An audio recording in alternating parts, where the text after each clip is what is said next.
Hi everyone. Good to see you on my channel today. Today I will tell you a wonderful story. It is full of love and kindness. I hope you enjoy it and I wish you an enjoyable viewing experience. Thank you. The glittering window of the jewelry shop overwhelmed with its beauty and variety of exquisite, expensive goods. It was impossible to tear one's eyes away from such shining splendor. The seller took out from under the glass necklace, which the buyer was interested in, and deliberately brought it to the source of artificial light, so that the stones played with all the facets, capable of its dazzling brilliance to finally subdue the will of almost any person. "You have wonderful taste," said a trim young man in a jacket with a badge pinned to his white uniform shirt. "This is undoubtedly the pride of our shop. Exclusive, if I may say so, authors work from a famous jewelry house. Pay attention to the unusual cut of diamonds and rubies. Are you looking for a gift?" he asked the buyer. A man in his 40s, wearing a good suit and wearing a watch of a well-known brand on his arm, attracted the attention of the enterprising young salesman from the doorstep. He decided to himself that it would not be difficult to sell an expensive item to such a customer. "Yes," replied the man, without taking his eyes off the jewelry, "I am selecting a gift for my favorite woman. It's her birthday in 2 days." "Oh, no doubt your lady will appreciate such a generous gift," exclaimed the salesman, and then added in a conspiratorial tone, "This purchase will be a very favorable investment. It will never go down in value, on the contrary." Peter could not help admiring the incredible luster of the stones in the elegant setting. How happy Molly would be to receive such a gift on her 20th birthday. Immediately before his eyes was a picture of how his young lover would react in a childish way, rejoicing, squealing, and clapping her hands. Such directness of a young girl always inspired the man for new surprises. He liked to surprise his passion, unsophisticated luxury life. But the price was too high. Such a huge amount of money perceptibly hit the pocket, even such a successful entrepreneur like him. A rational thought flashed through his mind. Maybe we should look at cheaper jewelry. Molly's not much of a jeweler anyway, because of her age. She throws herself at every bauble, whether it's diamonds or rhinestones. It's all the same to her, as long as her friends are jealous. The experienced salesman, like a scanner, immediately read the shadow of doubt in the eyes of the respectable buyer and decided to take a risk, not wanting to miss a good deal. "Of course, it's expensive, really expensive," he complained, returning the exclusive necklace to its place. "Not everyone can afford it." The chap waved his hand carelessly somewhere to the side and said, "Here you'll notice that we have more modest jewelry here. Quite affordable variants with zircons from a local jewelry factory. They're very well received here. Just today we sold 2 of them." The salesman's tricks did not go in vain. His words hit the target. The businessman's self-esteem was hurt. Such disregard for his person he was not going to tolerate. "What makes you think I can't afford such a purchase?" The man bellowed, "No, I'm taking this particular diamond and ruby necklace. Check out as soon as you can. I'm in a hurry." The salesman hid a smile of satisfaction under his nose and hurried to the cash register. A handsome bonus would be waiting for him for this successful sale. With a confident step, Peter headed for his office through the public garden, which was not far away. Having decided to take a shortcut, he could feel his soul buzzing with joyful emotions in anticipation of his beloved woman's reaction to such a valuable gift. At that moment, the man seemed to himself even more significant than usual. And for Molly, he was now king and god. But as soon as he stepped into the main avenue, he stopped and cursed in annoyance. He had forgotten that he had bought a present for Molly, but not for his wife. It had slipped his mind that their birthdays were not far apart. He looked around uncertainly and thought with irritation, no, going back to the jewelry shop was not an option. Peter had left the shop with such aplomb that if he came again, this time for a cheap present, he would look ridiculous. And in general, Catherine's wife is not used to jewelry. She does not even wear costume jewelry, only a cross. Since the time when Peter was just starting to develop business, she has a habit of saving money on themselves. For all 15 years together, never once a fur coat or a car did not ask. In winter, she runs in a down jacket and says that public transport is much faster to get there. Only one weakness inherent in Catherine: she loves all sorts of antique things. From the market often brings some obscure porcelain figurines or silverware. Her husband does not mind such a harmless hobby, which does not require significant financial investment. As they say, this is the only outlet for the wife. In addition to work, is engaged in the house. Peter's mother jealously guarded the perfect order and did not allow any changes in the interior. They never had children for a decade and a half. Peter didn't suffer much for it. And after he met Molly, he suddenly wondered whether he needed Catherine at all. Between them there are no longer those ardent relationships that were at the beginning, when from love dizzy and every minute wanted to do something heroic foolishness. They were still together out of habit. With Molly he felt young again. The same giddiness, the same emotions. Besides, the secret meeting stirred his blood and sharpened his senses, making the forbidden connection even more desirable. What if it was fate? A chance to start life anew. Now more and more often in my head thought of divorce. Especially if the parting is not far off. Why give his wife something valuable? With these thoughts he moved forward along the clean alley. And suddenly he noticed an elderly woman with a huge thick shawl thrown over her shoulders. At a small folding table she laid out all sorts of trinkets, talismans, amulets, and amulets. A handwritten inscription on the cardboard made the question of her occupation clear. Fortune-telling, fortune-telling, said the unpretentious sign. I see, the man concluded instantly, another fraud. But the things looked rather interesting, quite to his wife's taste. A small handmade box caught his eye, a little worn, but retaining its former elegance. Peter took it in his hands, twirled it around to get a better look. Yes, the workmanship was exquisite. It must have stood on the table of some rich noblewoman in the past. The old woman immediately became animated. This is a lucky box. It brings good luck, she assured him in an ingratiating tone. Peter hummed to himself. He wouldn't be persuaded by such phrases. He knows the ins and outs of advertising. He's a marketing man himself. How much is it? He asked in a short, businesslike manner. The old woman gave him a penetrating look and asked in a serious tone. So you want to buy it for your wife? Yes, she's my wife's favorite antique. I hope this bauble is inexpensive. Suddenly the fortune teller reached forward and touched his hand. What are you doing? He jerked his palm away, indignant at such an unceremonious gesture from a strange woman. And the woman for some reason instantly darkened, hiding a sullen look, and declared, Don't worry. I will give you the box for a purely symbolic price. You can even determine the amount yourself. As much as you can spare, you can give it to me. Why so generous? There was sarcasm in Peter's voice. I want to give your wife a birthday present, the woman replied nonchalantly. How? How do you know about a birthday? He stared dumbfounded at the old woman and suddenly laughed merrily. I see. Well done, grandmother, you guessed it. The law of probability theory works. The woman smiled crookedly and took the box from Peter's hands. I'll just wipe it down a bit. It's been dusty all day. Go ahead and wipe it down, Peter graciously allowed and stepped back to light a cigarette. Things were shaping up nicely. In a couple of minutes the purchase was prepared and even packed in a small bag. Peter decided not to be ceremonious and took advantage of the fortune teller's generous offer. Here you go. I reckon this nonsense is worth exactly this much, he said, squinted his eyes and shoved the smallest note in the woman's hand, which would have been barely enough for a bus fare. She looked at him strangely and shook her head, but didn't argue. Well, I'm not going back on my word. Let her get your wife what she deserves.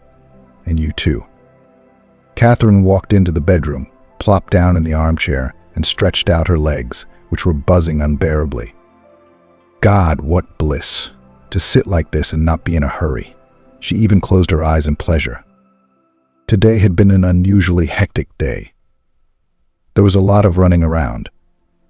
One of her partners suddenly fell ill and there was no substitute. I didn't even manage to eat lunch. I just swallowed a small sandwich and drank tea. That's the whole lunch break. But despite such difficulties, her profession Catherine would never trade for anything. For more than 10 years, she worked as a pharmacist in a pharmacy and dreamed about it since childhood. At a time when her peers' boys built from cardboard boxes of rockets, pretending to be astronauts, and girls sewing clothes for dolls, little Catherine prepared from sand, flowers, dandelions, and other secret ingredients, magical medicines and potions, from which her teddy bears and bunnies instantly cured of any disease. Her dream was that no one would ever get sick. Then she lived with her grandmother in a small village. She never knew her father, and her mother appeared only occasionally, a couple of times a year. She lived somewhere in the city, had gone there to look for happiness. Grandmother called the windy daughter not vain and tried to make up for her granddaughter in full lack of love and attention. Catherine always warmly remembered Mrs. Marion, her warm, gentle hands, caressing look of blue eyes, framed wrinkles.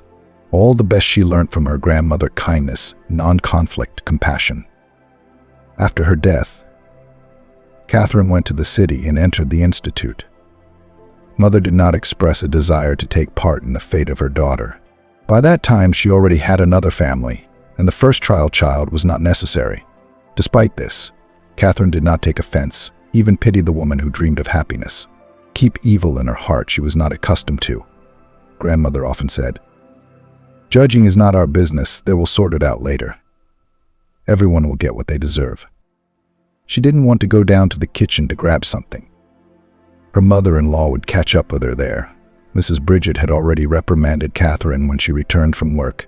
What a naughty daughter-in-law she was. No, she'd rather wait for Peter, in spite of her ravenous hunger, and then at dinner let the mother-in-law continue to nag if he, of course, will not return late. Lately, her husband's been staying late more and more often. And then there's the business trips. Has something changed in their lives? Well, they've changed. Catherine will be 36 tomorrow. More and more often came to think, is she living right? For what? What's the point? A job or a house where she can't even move a vase without Mrs. Bridget throwing a tantrum. The baby? Yes, she wanted one so badly, but she never got round to having one. Things with her husband had cooled off a bit. Maybe that's why. Because she's a wastrel, as her mother-in-law puts it. It turns out that she just lives like that, aimlessly traveling to and from work. A hot tear slowly slid down her cheek. Outside, heard the creak of opening gates and slowly drove into the courtyard of her husband's car. Her heart throbbed with joy. Forgetting about fatigue, Catherine jumped up and ran to the bathroom. Her husband returned even earlier than usual. She couldn't let him see her like this. For many years of married life, she accustomed herself to meet him in good spirits and with an unchanging smile on his lips. Why burden him with her inner worries? It's not easy enough for him to bear the responsibility of providing for his family. But tomorrow is their legal day. Every year on her birthday they left home until very late in the evening, walked in the park, went to the cinema, and then sat in some quiet, cozy cafe. It was always good for the two of them.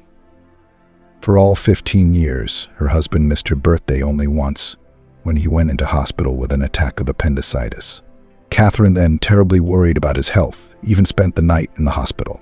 But barely recovered, Peter still arranged her traditional celebration, although with a delay of exactly 1 month. It was a long time ago. The light of admiration still burned in his eyes then. Now he was growing weary, paying less and less attention to her. Mrs. Bridget glanced unhappily at her cheerful sister-in-law, who had darted past her on her way out.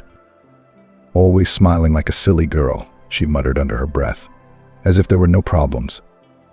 The woman still couldn't forgive Catherine for not being able to bear her grandchildren and berated her every chance she got.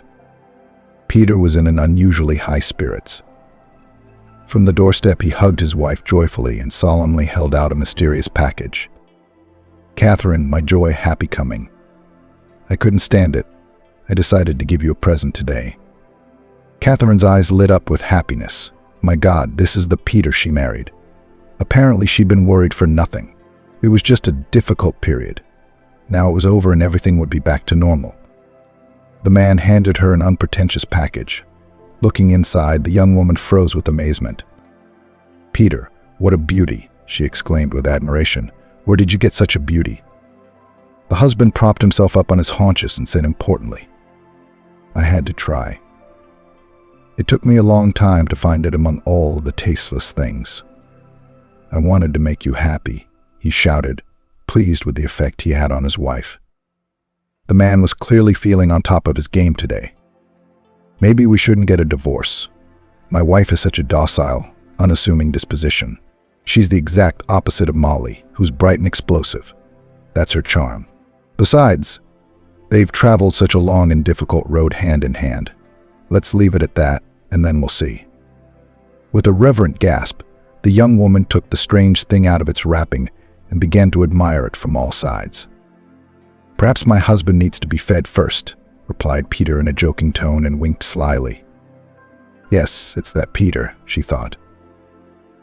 Yes, of course," the spouse interjected. "Sorry, got too carried away. It's just that the thing is extremely attractive. You can't let it out of your hands." At dinner, Catherine was in high spirits. Not even an annoyed, grouchy mother-in-law. She always complained that she had to carry the whole house on himself, and no one appreciates it. True, a housekeeper came a few times a week, the silent Rachel, who tirelessly scrubbed the windows, tiles, and floors. But officially it was still Mrs. Bridget who did all the housework. Once again Catherine offered her help and once again received a curt refusal. After dinner, with the telephone at his ear and a cup of tea in his hand, the husband, as usual, retired to the terrace. Even in the evening, he did not stop running the firm, continued working calls, solving supply and sales issues. All this was not too interesting to Catherine, so she quickly washed the dishes and rushed to her room on the first floor. The new gift was beckoning. She couldn't wait to take it in her hands again and admire the skillful beauty of the antique. She had always loved such curiosities, and it was not even clear how she had developed such a passion. Perhaps it was Mrs. Marion and her porcelain spades, statuettes, plates, and other trinkets that had been inherited from her mother. Her grandmother treated them with great care and instilled in her granddaughter the ability to see a special aesthetic in them. All these things from the past are so different from today's stamped Chinese consumer goods. Each one has its own story, its own soul. Sometimes, looking at anything from her collection, Catherine imagined masters and craftsmen inspiringly creating and realizing their artistic fantasies. And she was also incredibly curious about past owners, how and under what circumstances these pieces came to her. Through so many hands they had passed, what dramatic events had they witnessed? Some may have been lost or stolen, others exchanged for bread during the war. Each object had a whole story connected with it, someone's fate. Slowly, with pleasure, she ran her fingers over the lid, feeling all the bulges of the delicate patterns and monograms. I wonder what was stored in it before.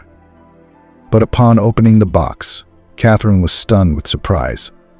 Inside was a simple piece of paper, written with a modern bureaus. The text of the note was brief.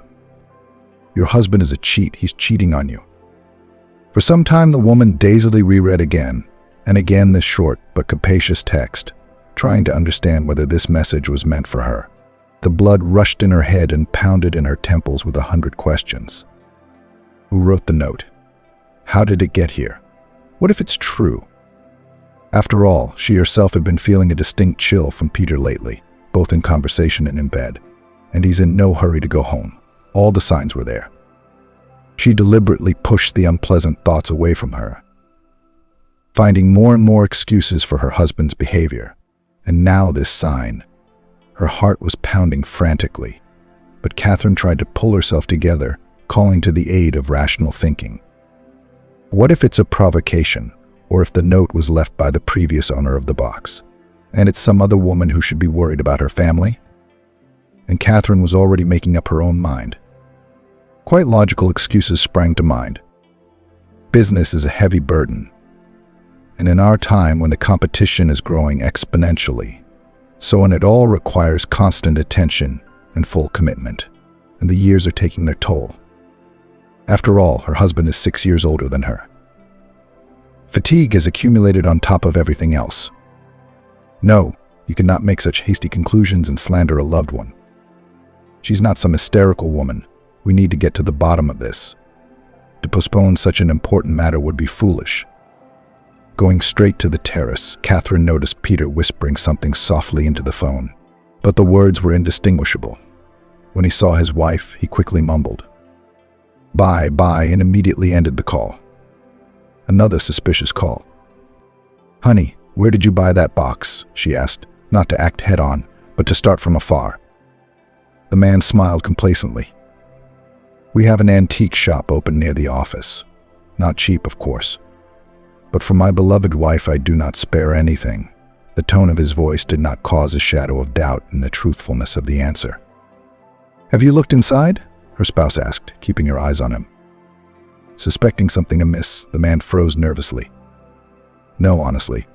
"What's wrong, Catherine?" "What kind of questions?" Catherine silently held out the note she had found to Peter, watching his reaction carefully. "What is this?" he asked, bewildered. But the next moment he frowned and cast an angry glance at his wife. "What do you think it says about me?" "I don't know what to think," replied the wife quietly. It was the plain truth. "What nonsense," resented the husband. "And what was it planted on me right in the shop? A well-wisher or a salesman who gets a percentage of every sale?" he questioned. "Catherine, think for yourself. Where's the logic?" Logic was clearly on Peter's side, so the wife was a little silent, and taking a deep breath, agreed with his arguments. She even had to apologize for her vain suspicions to her husband, who pouted resentfully. But the thought of the mysterious anonymous note did not get out of her head and long did not let her sleep that evening. The morning was sunny. As soon as the life-affirming golden ray through the narrow slit of the curtains crept into the room, the birthday girl, despite the restless night, jumped up and rushed to the bathroom to tidy up. Today she wanted to look especially good. However, the reflection in the mirror did not please her as much as before. Her skin was no longer as firm as it had been in her youth, and the wrinkles between her eyebrows, 36 was no longer 20. And though her figure was still the same slim figure, her eyes were different. From two bright blue shining lakes remained two dried-up swamps hiding in their muddy waters stagnant feelings. The look changed, and with it the whole image dimmed itself. There was no trace left of the cheerful optimist. There were once 3 suitors vying for her hand. Why did she choose Peter? She still didn't fully understand. Most likely it was in him she saw reliability and stability, the very pillar of her life. From behind the door came the disgruntled voice of her husband. "Catherine, you long? I have to get ready for work." The woman came out of the bathroom, surprised, asked, "How to work? I thought you were staying with me today." "You and I will take a walk together, like we used to, go to a cafe." "I'm sorry, darling, I'm busy at work. I have a lot of things to do, no time for walks," kissing her on the way. Her husband added, "I'll come in the evening. We'll sit in the kitchen together." A sigh of disappointment escaped from the chest of the lonely birthday girl. How in this house to stay alone only in the bedroom, and even then not always. Catherine still remembered how, after the wedding, Mrs. Bridget always had some need for her son's help. As soon as the young people tried to be private, then it was urgent to move the sofa, or to find somewhere missing glasses. The father-in-law was the only one who had any influence on her, and stopped all the tricks of a jealous mother. He was always pulling the woman down to put her in her place. Yes, Mr. Charles was a quiet, kind, tactful man.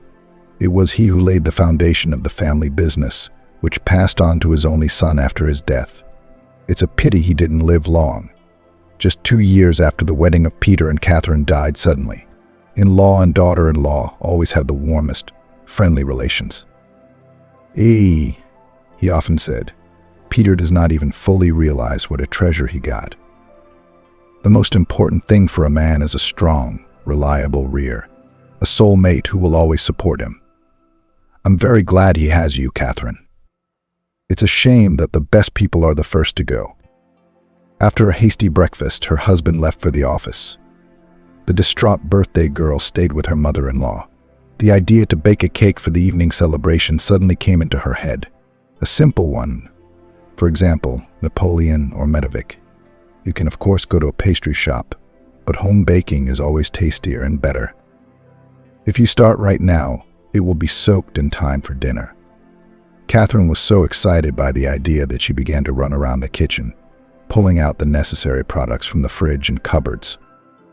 Her mother-in-law watched her daughter-in-law suspiciously for a while, and then asked in a displeased tone, "What are you doing?" "I thought I'd bake a cake," she replied cheerfully, looking for the mixer. "What cake?" Indignant mother-in-law. "I went to the market yesterday, bought berries. I was going to make jam. I have a whole day's work to do here. Are you going to disturb me?" "Let's boil it tomorrow," the daughter-in-law suggested confusedly. "I have tomorrow off too. I'll help you. Or maybe we can do it this afternoon too." "I don't need such helpers, Catherine." "Don't take over the kitchen," I said. Her mother-in-law remained adamant. "I have my own plans. You should have thought of it before." "Mrs. Bridget, please," Catherine pleaded. "It's my birthday today. We'll all have tea together tonight." But she only sniggered. "What's a birthday? It's not an anniversary." I was hurt to the point of tears, but it was useless to argue with this woman. For all the years of acquaintance, she has never once made concessions to her daughter-in-law. No matter how hard Catherine tried, never became for her husband's mother native. "No, Catherine can't stay here any longer. After all, today was her day." After changing her clothes and grabbing her bag, she slipped out the door and headed for the bus stop. She'd rather spend the day alone than listen to nagging and undeserved accusations. On the shuttle bus, she suddenly had a new idea: to visit the very shop where Peter had picked up such a lucky gift for her yesterday. "Maybe we can find out something about the note too?" Peter said it was somewhere near the office. But after walking around the block twice, Catherine could not find a single antique shop. Frustrated and puzzled, she wandered down the street, looking at the signs of shops. Her feet carried her along the parkway to a bench in the shade of a huge lime tree where she could sit and think about what to do. A gaunt old woman at a small table with various knickknacks was looking at Catherine, who was slowly approaching her. And as soon as she came abreast of her, she asked, "Are you looking for me, by any chance?" The young woman glanced incredulously at the sign offering fortune-telling services, shook her head in the negative, and rushed forward, afraid that the intrusive deceiver would pursue her. She did not trust all these charlatans with crystal balls and tarot cards. But the fortune-teller's next phrase struck her like a bolt of lightning. "I wrote you a note," she heard behind her. It was unexpected. Catherine stopped abruptly and looked at the woman incredulously. "Yes, your husband bought the box from me yesterday," she confirmed and pulled a crumpled note from her pocket. That's how much he valued the gift for his favorite wife. "How?" "Well," he said, though she stopped talking, biting her lip. "Lied, so he lied. There was no shop. Even lied about the price. Why? Catherine had never measured attention by money, after all. He has a mistress," the older woman continued. "I can see these things at once. He didn't skimp on her gift. He bought a very expensive necklace in a jewelry shop and bargained with me." Surprisingly, my brain did not react to this remark. Not a single nerve cell trembled. Only a sudden feeling of a huge emptiness formed in the soul. The stranger simply voiced what Catherine had long guessed, but was afraid to admit to herself. "And who is she?" came out of the mouth of the deceived wife. She shrugged her shoulders. "But I won't tell you her name, I don't know it. I only see that she's young, and long blonde hair." "You're a fortune teller. I thought you knew everything," the young woman said disappointedly. The old woman grinned. "It's different for everyone. I only see pictures. The past, the future, all in glimpses, very quickly. But I have to decipher it myself. That's why there are mistakes." Suddenly she frowned. "But I have never fortune-telling for money. It was only recently that life forced me to come out here. I had to sell my things, make talismans, amulets, and fortune-tellers. I've come to the point where I have to pretend to be some kind of gypsy. After all, I'm a former cultural worker." The old woman with her calm expression and hurried speech was trustworthy. Catherine stepped closer. "What's your problem?" Mrs. Cassandra, that was the fortune-teller's name, had worked in a library all her life. She'd buried her husband when she was young. She had no material possessions. She had only one outlet in her life, her daughter. And 4 years ago, there was also a grandson. But the happiness did not last long. 6 months ago, her daughter and her husband died at a bus stop where they were waiting for a minibus. A lorry driver crashed into them at high speed. Unbearable grief fell on the shoulders of the unfortunate woman. Only the responsibility for the only remaining of her family, her grandson Calvin, whom she took for upbringing, did not allow her to fall into depression. But trouble does not come alone. Recently, the boy was diagnosed with a serious illness, requiring expensive treatment and surgery, which can only be done abroad. So he had to acquire a new profession in his old age, using his unusual abilities for the sake of earning money. The only trouble is that it turned out that the necessary medicine is very rare. You can get it with great difficulty, and for the operation must be so long to collect that Mrs. Cassandra began to fear that she will not have time. The medical profession's prognosis was not encouraging. "I work in a pharmacy," Catherine said. "Write down the name of the drug, and I'll try to find it." All her birthday until the evening Catherine spent with Mrs. Cassandra and did not regret it at all. She was a pleasant conversationalist and shone with intelligence, probably because of her professional background. She reminded her of her late grandmother, either in the way she spoke or in the warmth in her sad eyes. It turned out that the box had been presented to her by a grateful client, probably for a prediction. "Let you have it," she said. When I gave it to your husband, put all my abilities into a wish, and my wishes often come true. I can't influence my own destiny." In turn, Catherine told little about herself, but it was not required. I see. My dear," said the clairvoyant, "you have no children. That's your main sorrow." To the new boss, Catherine did not want to address at all. He took over the pharmacy chain only a year ago, but for several months has not let her pass. Hints of all sorts, to give her a lift home, or to go to the cinema. But there was nothing to be done, only he could help her in such a matter. Mr. Michael stared curiously at his subordinate with his oily eyes.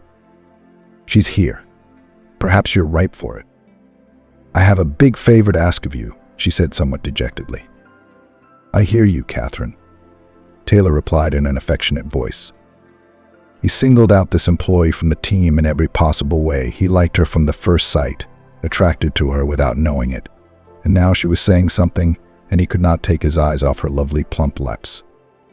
"Here's the name of the drug. One child needs it very much." She moved closer to show him the name on the note. "Can you get it?" Now the subtle, enchanting scent of her perfume reached him. What an incredible pleasure to be near her. No, he must pull himself together at once, or he could not be responsible for himself. The man made an effort to come to his senses. He looked at the paper and immediately said, "I'll tell you straight away, we hardly have such a thing in our country." And noticing a shadow of disappointment in the look of his subordinate, he immediately hastened to add, "But I can order it abroad." This phrase encouraged the young woman, and now she kept her pleading eyes on her superior. "Mr. Michael, I really beg you, please tell me. The child's life depends on this medicine." "It's going to be a hassle," Taylor grumbled. "I'll have to call and make arrangements." The man sighed deliberately heavily, trying in every possible way to pad his price and make the petitioner feel indebted. The calculations paid off. Catherine excitedly rambled on. "If anything is required of me, I am ready to help. You can count on me for anything.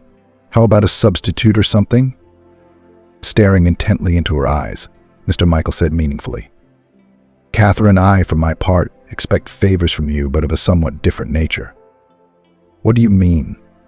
the subordinate asked, though it was already clear from his sly look. The man made no secret of his lust, and had not given up hope of getting her to reciprocate. The next phrase only confirmed the hunch. "Let's discuss this informally. I invite you to dinner at a restaurant. There is a charming, cozy place not far away, called Golden Vine. They serve the freshest seafood and the finest French wines." Catherine looked away, blushed deeply, and involuntarily clenched her fists. "I can't tonight," her voice trailed off with excitement and indignation. "And when can you?" the chief persisted. "I don't know. I have a lot of things to do," she almost whispered. An unkind light flashed in the warden's eyes. "I'm afraid I won't have time to look for the drug either," he parried stiffly. From that day on, things at his favorite job went very badly. The vindictive boss Taylor, apparently, decided to finish his victim and began to create unbearable conditions for her existence. He put the hardest shifts, fined on every occasion. Catherine held on with all her might, but she was not going to give up. The situation at home was not much better. Disgruntled mother-in-law and unfaithful husband, with whom she never dared to talk frankly. What could she charge them with? A psychic's testimony. The problems piled up, making life more and more unbearable. Talking to Mrs. Cassandra was the only thing keeping her from going mad. And then there's Calvin. The little boy with the big eyes had taken a fancy to her at once. He reciprocated her, did not take a step away from her, sincerely looking into her eyes. "Catherine, will you come again?" he asked in a touching voice every time he said goodbye, and her heart sank. How she longed to help the little fellow. But what could she do? The medicine had failed. She had no money of her own, and after a possible divorce she would get almost nothing. The woman was angry at herself for her own helplessness. One day the boss could not stand it, deciding that he brought Catherine to the necessary condition and decided to act immediately. In the back room, squeezed the object of his lust, began to hot hug and press to himself. In response, he immediately received a resounding slap, severely hurting his ego. That was the last straw. When she came on the next shift, Catherine immediately realized that something was wrong. Partners looked scared and wary, and from the doorstep said that the director is waiting for her in his office. Besides Mr. Michael, there were 2 policemen there, a balding fat man and a tall brunette with a scowl on his face. "There she is, Howard Catherine." The superintendent pointed his finger at her. The heavy-set policeman was wiping sweat from his forehead and neck with a handkerchief. Pointing to a chair, he said in an indifferent tone of learned phrases, "Have a seat, Catherine. We have received a report. You're accused of stealing expensive prescription drugs." "What? Theft?" The pharmacist was outraged. "I've worked here for over 10 years. Here, the fat man nodded at the open laptop. "The surveillance video is attached. It clearly shows you going into the back room and taking out the drug packs." Realizing what this was about, Catherine exhaled a sigh of relief. "Yes, that's right. But Mr. Michael himself instructed me to bring those packs to him." She turned to her supervisor to ask him to confirm her statement. But the man only waved his hand away fearfully. "God be with you, Catherine. I've never seen those drugs in my eyes, and I didn't give you any assignment." The man's reply sounded like a thunderclap. She had not expected such perfidy from him. The woman distinctly remembered this innocent request of her boss at the end of the last shift, but she had never imagined what it would turn into. A bitter prickle rose to her throat, and tears came to her eyes. "But your" was the only thing Catherine could squeeze out of her trembling voice. The second policeman was silently watching from the sidelines. With a trembling hand, she snatched her mobile phone from her pocket and dialed her husband's number. "Peter, I need your help." Her voice trailed off. "I'm in big trouble at work." "What's wrong?" the husband inquired. "They want to file a theft case against me. I need your help. Come here soon." The man's voice on the other end of the wire went quiet for a few seconds. Then Peter said carefully, "I can't right now, very busy. It can wait." "What wait?" "Peter, please. The police are here," almost cried the wife.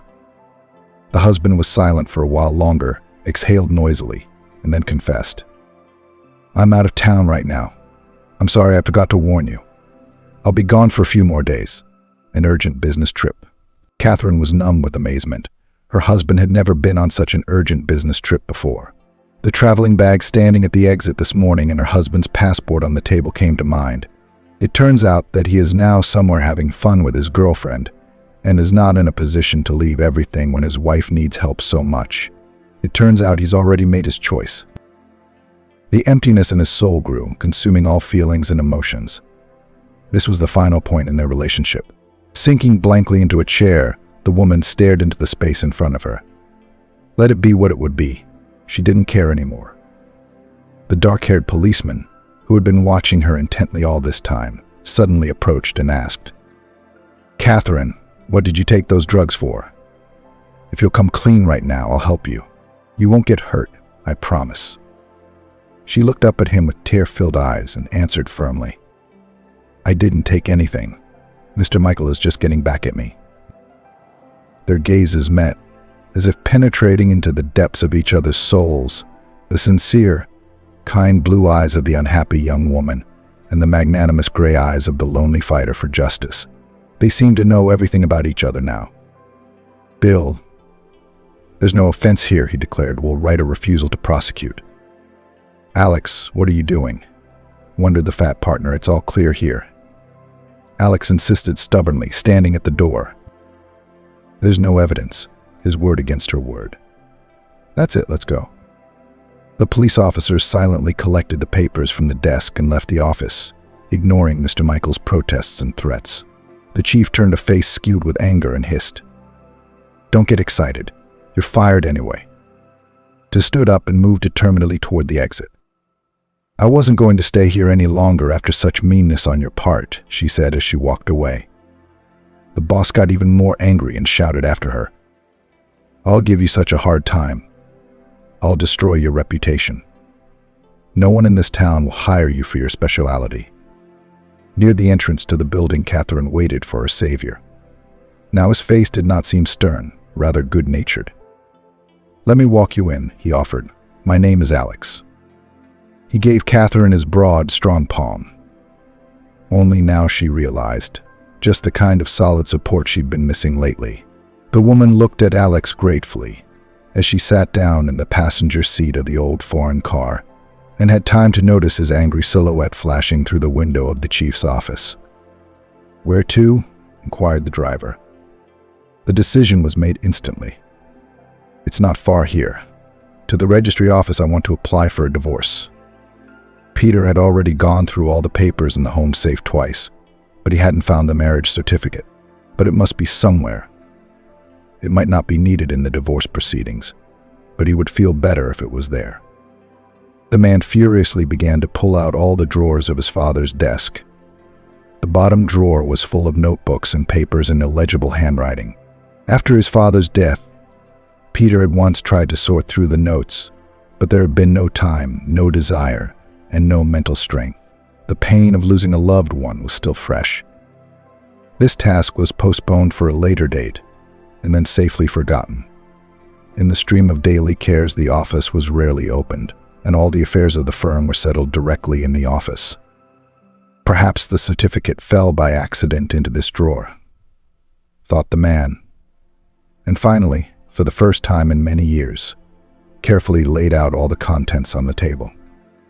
The document he was looking for was not found, but at the very bottom was some unknown folder. It contained a couple of 100 shares for each member of the family.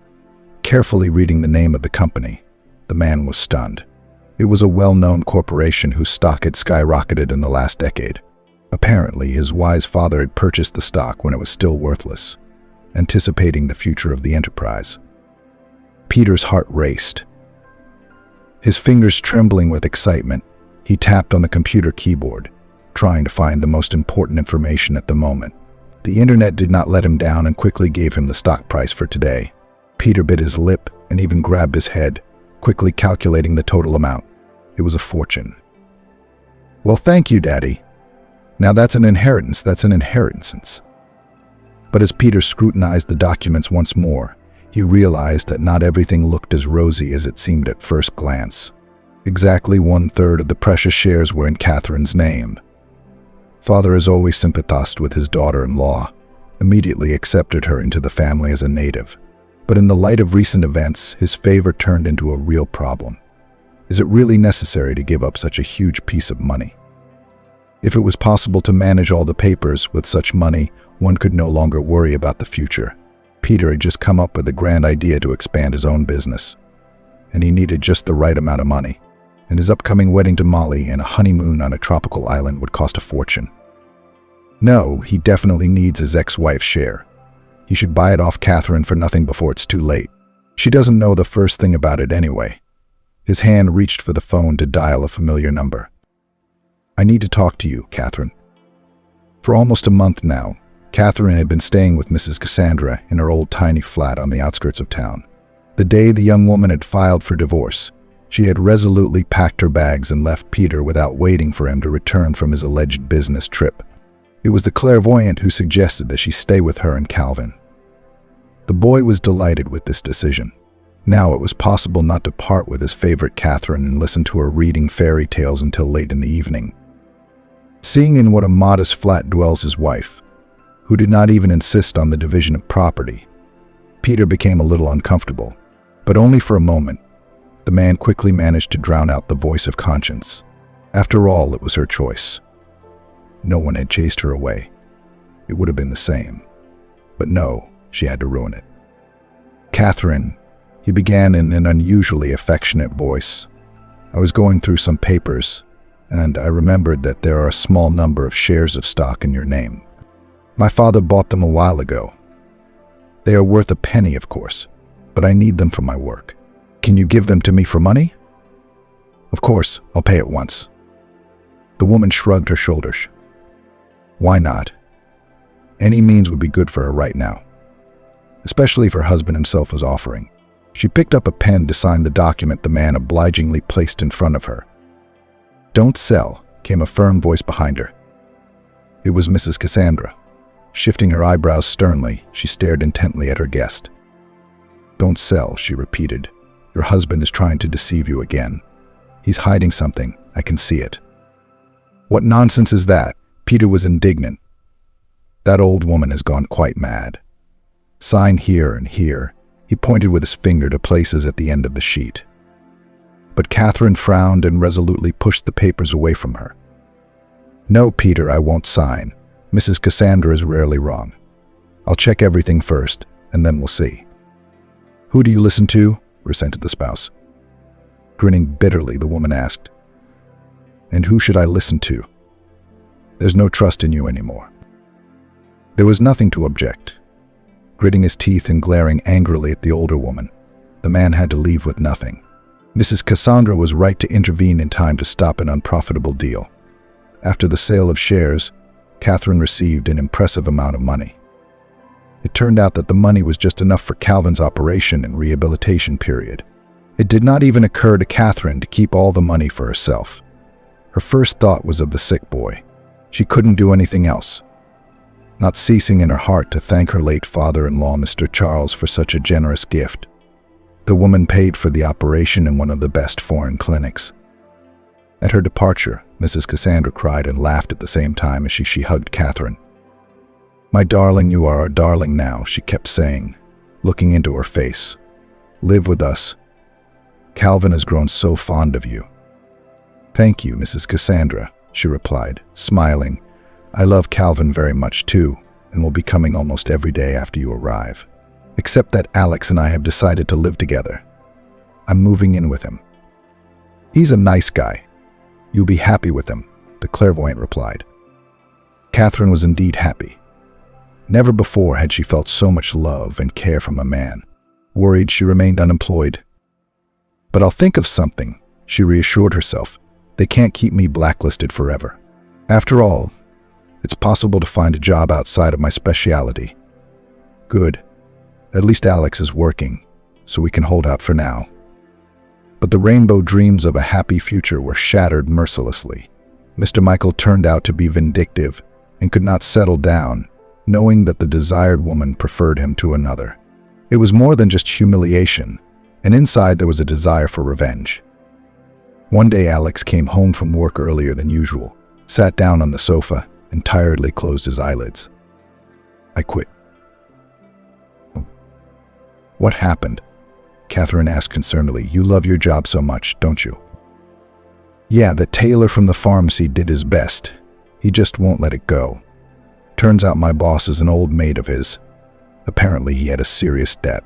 Called to himself and said directly, either write at will, or they will find a way to dismiss by article. There was no choice." Alex hugged Catherine, burying his face in her silky hair, and said quietly, "I'm sorry, Catherine. I'll definitely think of something and I won't let anyone hurt you." Money was running out. Alex couldn't find a job yet. There was a suspicion that after his dismissal he was put in the unofficial blacklist, because all employers, even from the security agency, refused when they learnt his surname. After seeing her lover to another interview, Catherine sighed heavily, began to go through her collection, and put aside a few of the most valuable, in her opinion. Tomorrow she would go to the antique shop where Alex's good friend worked and try to sell them to keep her going a little longer. And on the way back she'd go to the mini market. She'd seen a job advert there yesterday. In their situation, she had no choice but to work as a simple cashier. The appraiser, an elderly balding man with dark-lensed glasses, grinned skeptically as he glanced at the paintings. "I'm afraid no one's interested. Can't get 2 cents for them." But when he saw the antique box, he became animated and immediately clutched at it with both hands. His eyes lit up and seemed almost round through the glasses. "Catherine, this is a very interesting little thing," he exclaimed, and breathlessly began to examine it through the magnifying glass. "My God, is it really her?" he whispered. Catherine waited patiently for the specialist's verdict. "You know," said the man at last, without concealing his excitement, "it seems that this box is the work of a world-famous master. It is a very valuable thing. No, it is a fabulously expensive thing. Collectors would give any money for it." The man took off his glasses, wiped the sweat from his forehead, and smiled. "If the authenticity is confirmed, Catherine will become a millionaire." The passengers of the international flight hurriedly left the terminal. Everyone wanted to be the first to catch a taxi and go about their business. Mrs. Cassandra saw Catherine from a distance. She was leading Calvin by the hand. He was laughing merrily at some of his grandmother's jokes. "Catherine," Mrs. Cassandra waved her arms happily. Those rushed to meet her. "God, Calvin, how I've missed you," exclaimed the woman, hugging the boy. There was now a healthy, childish blush on his perpetually pale face, and his eyes were cheerful. But Mrs. Cassandra was visibly nervous. Apparently the very atmosphere of the airport had transferred itself to her. "Catherine," she said hurriedly, "let's go quickly. There's our bus. We can still make it." "We have a car." The young woman stopped her and smiled enigmatically. "We have a surprise for you." On the way out, she recounted how busy the last few months had been for Alex and Catherine. A major deal with an antique dealer, then buying a new house, moving. Alex during this time managed to establish his own detective agency, and Catherine decided to open her own pharmacy. With that kind of money, it was possible to realize all their wildest, long-held dreams. There was also news about Catherine's ex-husband. Peter failed to invest the money from the sold shares and lost almost everything, and his new wife immediately ran away from the impoverished businessman, not wanting to live an ordinary life with an average income, and quickly found herself another rich patron. Everyone got what they deserved. A shiny new foreign car stopped at the gate. The automatic system kicked in, and in a few seconds they drove into a huge courtyard. A modern 2-story mansion stood in the middle of the manicured grounds. "This is where we all live together now." Mrs. Cassandra was even at a loss for words, not daring to step out of the interior of the car, while her grandson jumped out and started bouncing merrily and shouting joyfully. "Hurrah, hurrah, I like it here. I want to live here." He ran inside and started running with shouts of delight through the floors of the huge house, where everyone now had their own spacious and cozy room. Only Alex and Catherine shared a bedroom. They were newlyweds, after all. Mrs. Cassandra walked over to Catherine, putting her arm around her shoulders. "Catherine, you're all glowing from the inside out. I saw it back at the airport, but I thought I'd tell you in private. You're pregnant." "I know," she laughed happily. "I can feel it." They hugged and cried. "I guess if you really, really want something, it's bound to happen, but not always in the way you imagine. At first it may even seem that everything went wrong and fate took a wrong turn, and only after a while it becomes clear. As they say, everything that happens, happens for the best."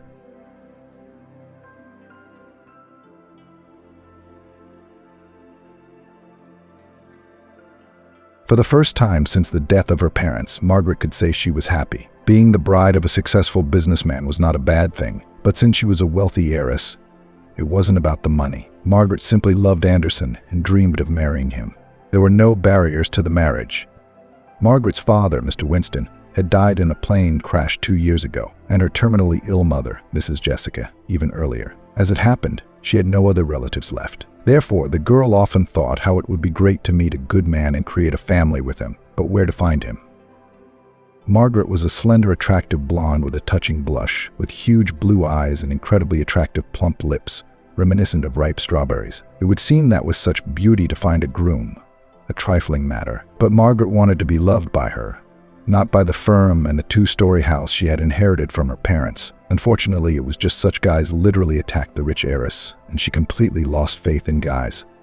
And then, finally, Margaret smiled luck in the form of a handsome and generally pleasant guy. That afternoon, she went in for a bite to eat at her favorite cafe and, ordering a coffee and a slice of red velvet cake, took a seat by the window as usual. For the first time since the death of her parents, Margaret could say she was happy. Being the bride of a successful businessman was not a bad thing, but since she was a wealthy heiress, it wasn't about the money. Margaret simply loved Anderson and dreamed of marrying him. There were no barriers to the marriage. Margaret's father, Mr. Winston, had died in a plane crash 2 years ago, and her terminally ill mother, Mrs. Jessica, even earlier. As it happened, she had no other relatives left. Therefore, the girl often thought how it would be great to meet a good man and create a family with him, but where to find him? Margaret was a slender, attractive blonde with a touching blush, with huge blue eyes and incredibly attractive plump lips, reminiscent of ripe strawberries. It would seem that with such beauty to find a groom, a trifling matter. But Margaret wanted to be loved by her, not by the firm and the 2-story house she had inherited from her parents. Unfortunately, it was just such guys literally attacked the rich heiress, and she completely lost faith in guys. And then, finally, Margaret smiled luck in the form of a handsome and generally pleasant guy. That afternoon, she went in for a bite to eat at her favorite cafe and, ordering a coffee and a slice of red velvet cake, took a seat by the window as usual. "You're not busy," Margaret heard a handsome baritone. The girl slowly looked up and saw a tall brunette of athletic build. "The cafe is half empty," she shrugged. "Yeah, sure," the stranger nodded and smiled disarmingly. "It's just that this is my favorite place. I apologize if I've disturbed you." "Please sit down," Margaret replied, obeying a sudden impulse, and smiled involuntarily. "May I?" rejoiced the lad. "You may," she confirmed with a smile. And the brunette headed for the counter. "Ice cream for the prettiest girl," he announced when he returned. "My name is Anderson, by the way, and you are?" "And I'm Margaret." "That's a pretty name." "And its owner is beautiful," Anderson winked, pouring fire syrup over the creamy ice cream. The young people got to talking and immediately felt a mutual sympathy. In half an hour, Margaret felt as if she and Anderson had known each other for years. How else to explain that the new acquaintance seemed to guess all her thoughts and understood from half a word? And then there was more. It turned out that they liked the same films and books. "Have I found my soulmate?" Margaret thought. "That's the kind of guy we could do something with." The girl was suddenly ashamed of her thoughts. Anderson was about 25 or 30, dressed in brand-name clothes, and when he'd first approached, Margaret had time to look at the keys to the Lexus. If he wasn't married, he must have a girlfriend. They'd been picking up such eligible suitors since they were boys, she thought. Margaret Anderson stared at her, and from the look on his face, he clearly wanted to say something, but he was gathering his wits. "Yes," she smiled. "I wouldn't be intrusive if I asked you out to, say, the cinema." "Why not?" And yes, after the cinema, there was a restaurant and a walk through the night city. And so began their affair. And soon Margaret realized that this was the man she wanted to tie her life to. But would Anderson want that? "You know, baby, I dreamed about church today, and you're all in white, so beautiful, it's breathtaking," he once said. "I think you and I could have a beautiful family." "Is that a suggestion?" Margaret asked, a little embarrassed. "Well, let's just say it's foreplay," Anderson smiled. "For the moment, I have some things to attend to, and you and I will celebrate our engagement." It was getting to be a wedding. In 2 months, the young people had never once quarreled. Day by day, Margaret became more and more convinced that their taste coincided in everything. Everything they touched was idyllic. There was only one problem with Anderson and Margaret's relationship, and was it a problem? The fact that Anderson was already married, and Margaret found out about it by accident. One day, after seeing her fiancé off, she noticed a passport on the hallway floor. He must have dropped it from his bag, the girl decided. and purely by accident looked into the document. And when Margaret, opening page 14, saw the stamp, she felt sick. What does that make it? Anderson is married, she thought in amazement. Then why all this talk of marriage? Margaret spent the rest of the evening in a state of prostration, thinking desperately, why is she so unlucky? She had finally met a decent, well-to-do young man, and he was married. So that's why Anderson had talked about getting married but hadn't done anything about it. On reflection, Margaret decided not to jump to conclusions. The morning would be wiser in the evening. Well, if we're going to get married, you have a right to know everything about me, Anderson said. And she breathed a sigh of relief. I really was married. Your doubts stirred again in the girl's soul. Well, there's no seal of dissolution of marriage on it, but they don't put one when one of the spouses dies. Your wife is dead? I'm sorry, I didn't know. A thing of the past, Anderson nodded. Helen drowned. It happened a year ago. Drank a lot. What I didn't do. Coded her, put her in a clinic, and held on. No result. She'd hold on for a month at the most. Then there was no stopping her. So one day she went into the water, drunk as a skunk. Margaret didn't know what to say. Condolence. It had been a year ago. And if they'd met, Anderson had found the strength to move on and was trying to be happy again. To say she's sorry. Was she? Margaret didn't know her lover's ex-wife, so she couldn't truly regret her passing. It was a pity, of course, that a young woman had gone, but that was all. Anyway, Margaret's heart was relieved. She was well aware that all sorts of things happen in life, and decided not to focus on it. The main thing was that Anderson had not deceived her. Talk of marriage, although there was talk of marriage, was heard less and less often. Margaret decided not to rush things.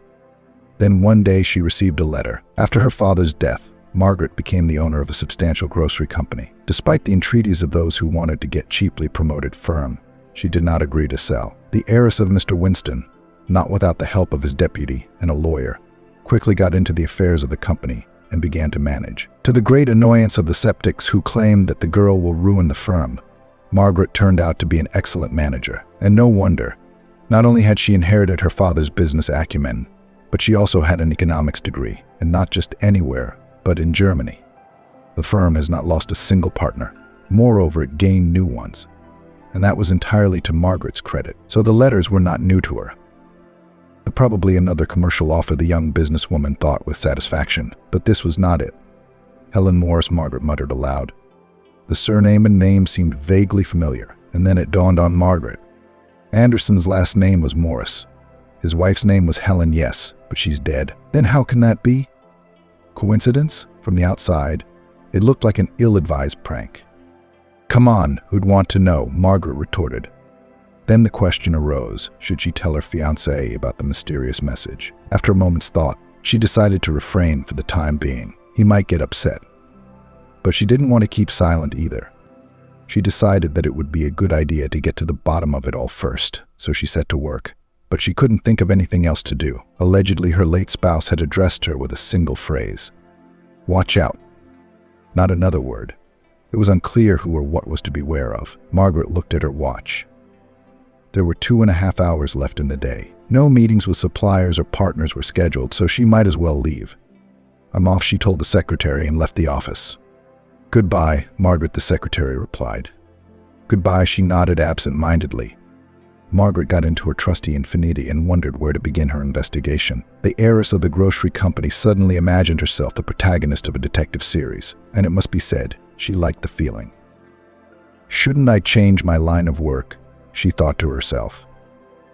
Margaret's positive attitude led her to think that she should start with the cemetery. She had no idea what she might find there, but something told her it would not be a wasted trip, and so it was. Margaret knew where her predecessor was buried. She'd taken Anderson there a week ago. I want to order a monument for her. I need to estimate the dimensions. The groom explained the purpose of his visit to the cemetery. Once there, Margaret walked briskly to Helen's grave. Nothing horrible was found there. No act of vandalism, which she secretly feared, had taken place. The grave looked exactly as it had last time. But what then? Margaret wondered, and immediately answered her own question. Looks like someone wanted to play a silly prank after all, and I fell for it. I thought I'd play detective. It's a laugh. Margaret, she heard. No, it's not a prank, she said. Turning round, Margaret saw a young man of short stature. The gravedigger, she guessed, and asked in surprise, "How do you know me?" "I know the cemetery attendant," replied evasively. "That is, not exactly. It's just that I've been told you might come." "And that's who told you?" Margaret was completely confused. "You know what? Let's go to my place," the man suggested and muttered. "There's not many ears that can hear us." She was suddenly afraid.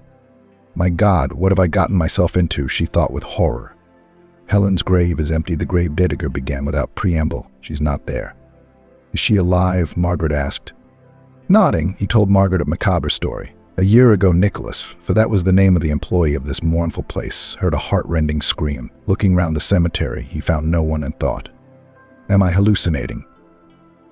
Nicholas went to his gatehouse, but the scream came again. Then he realized it was coming from underground.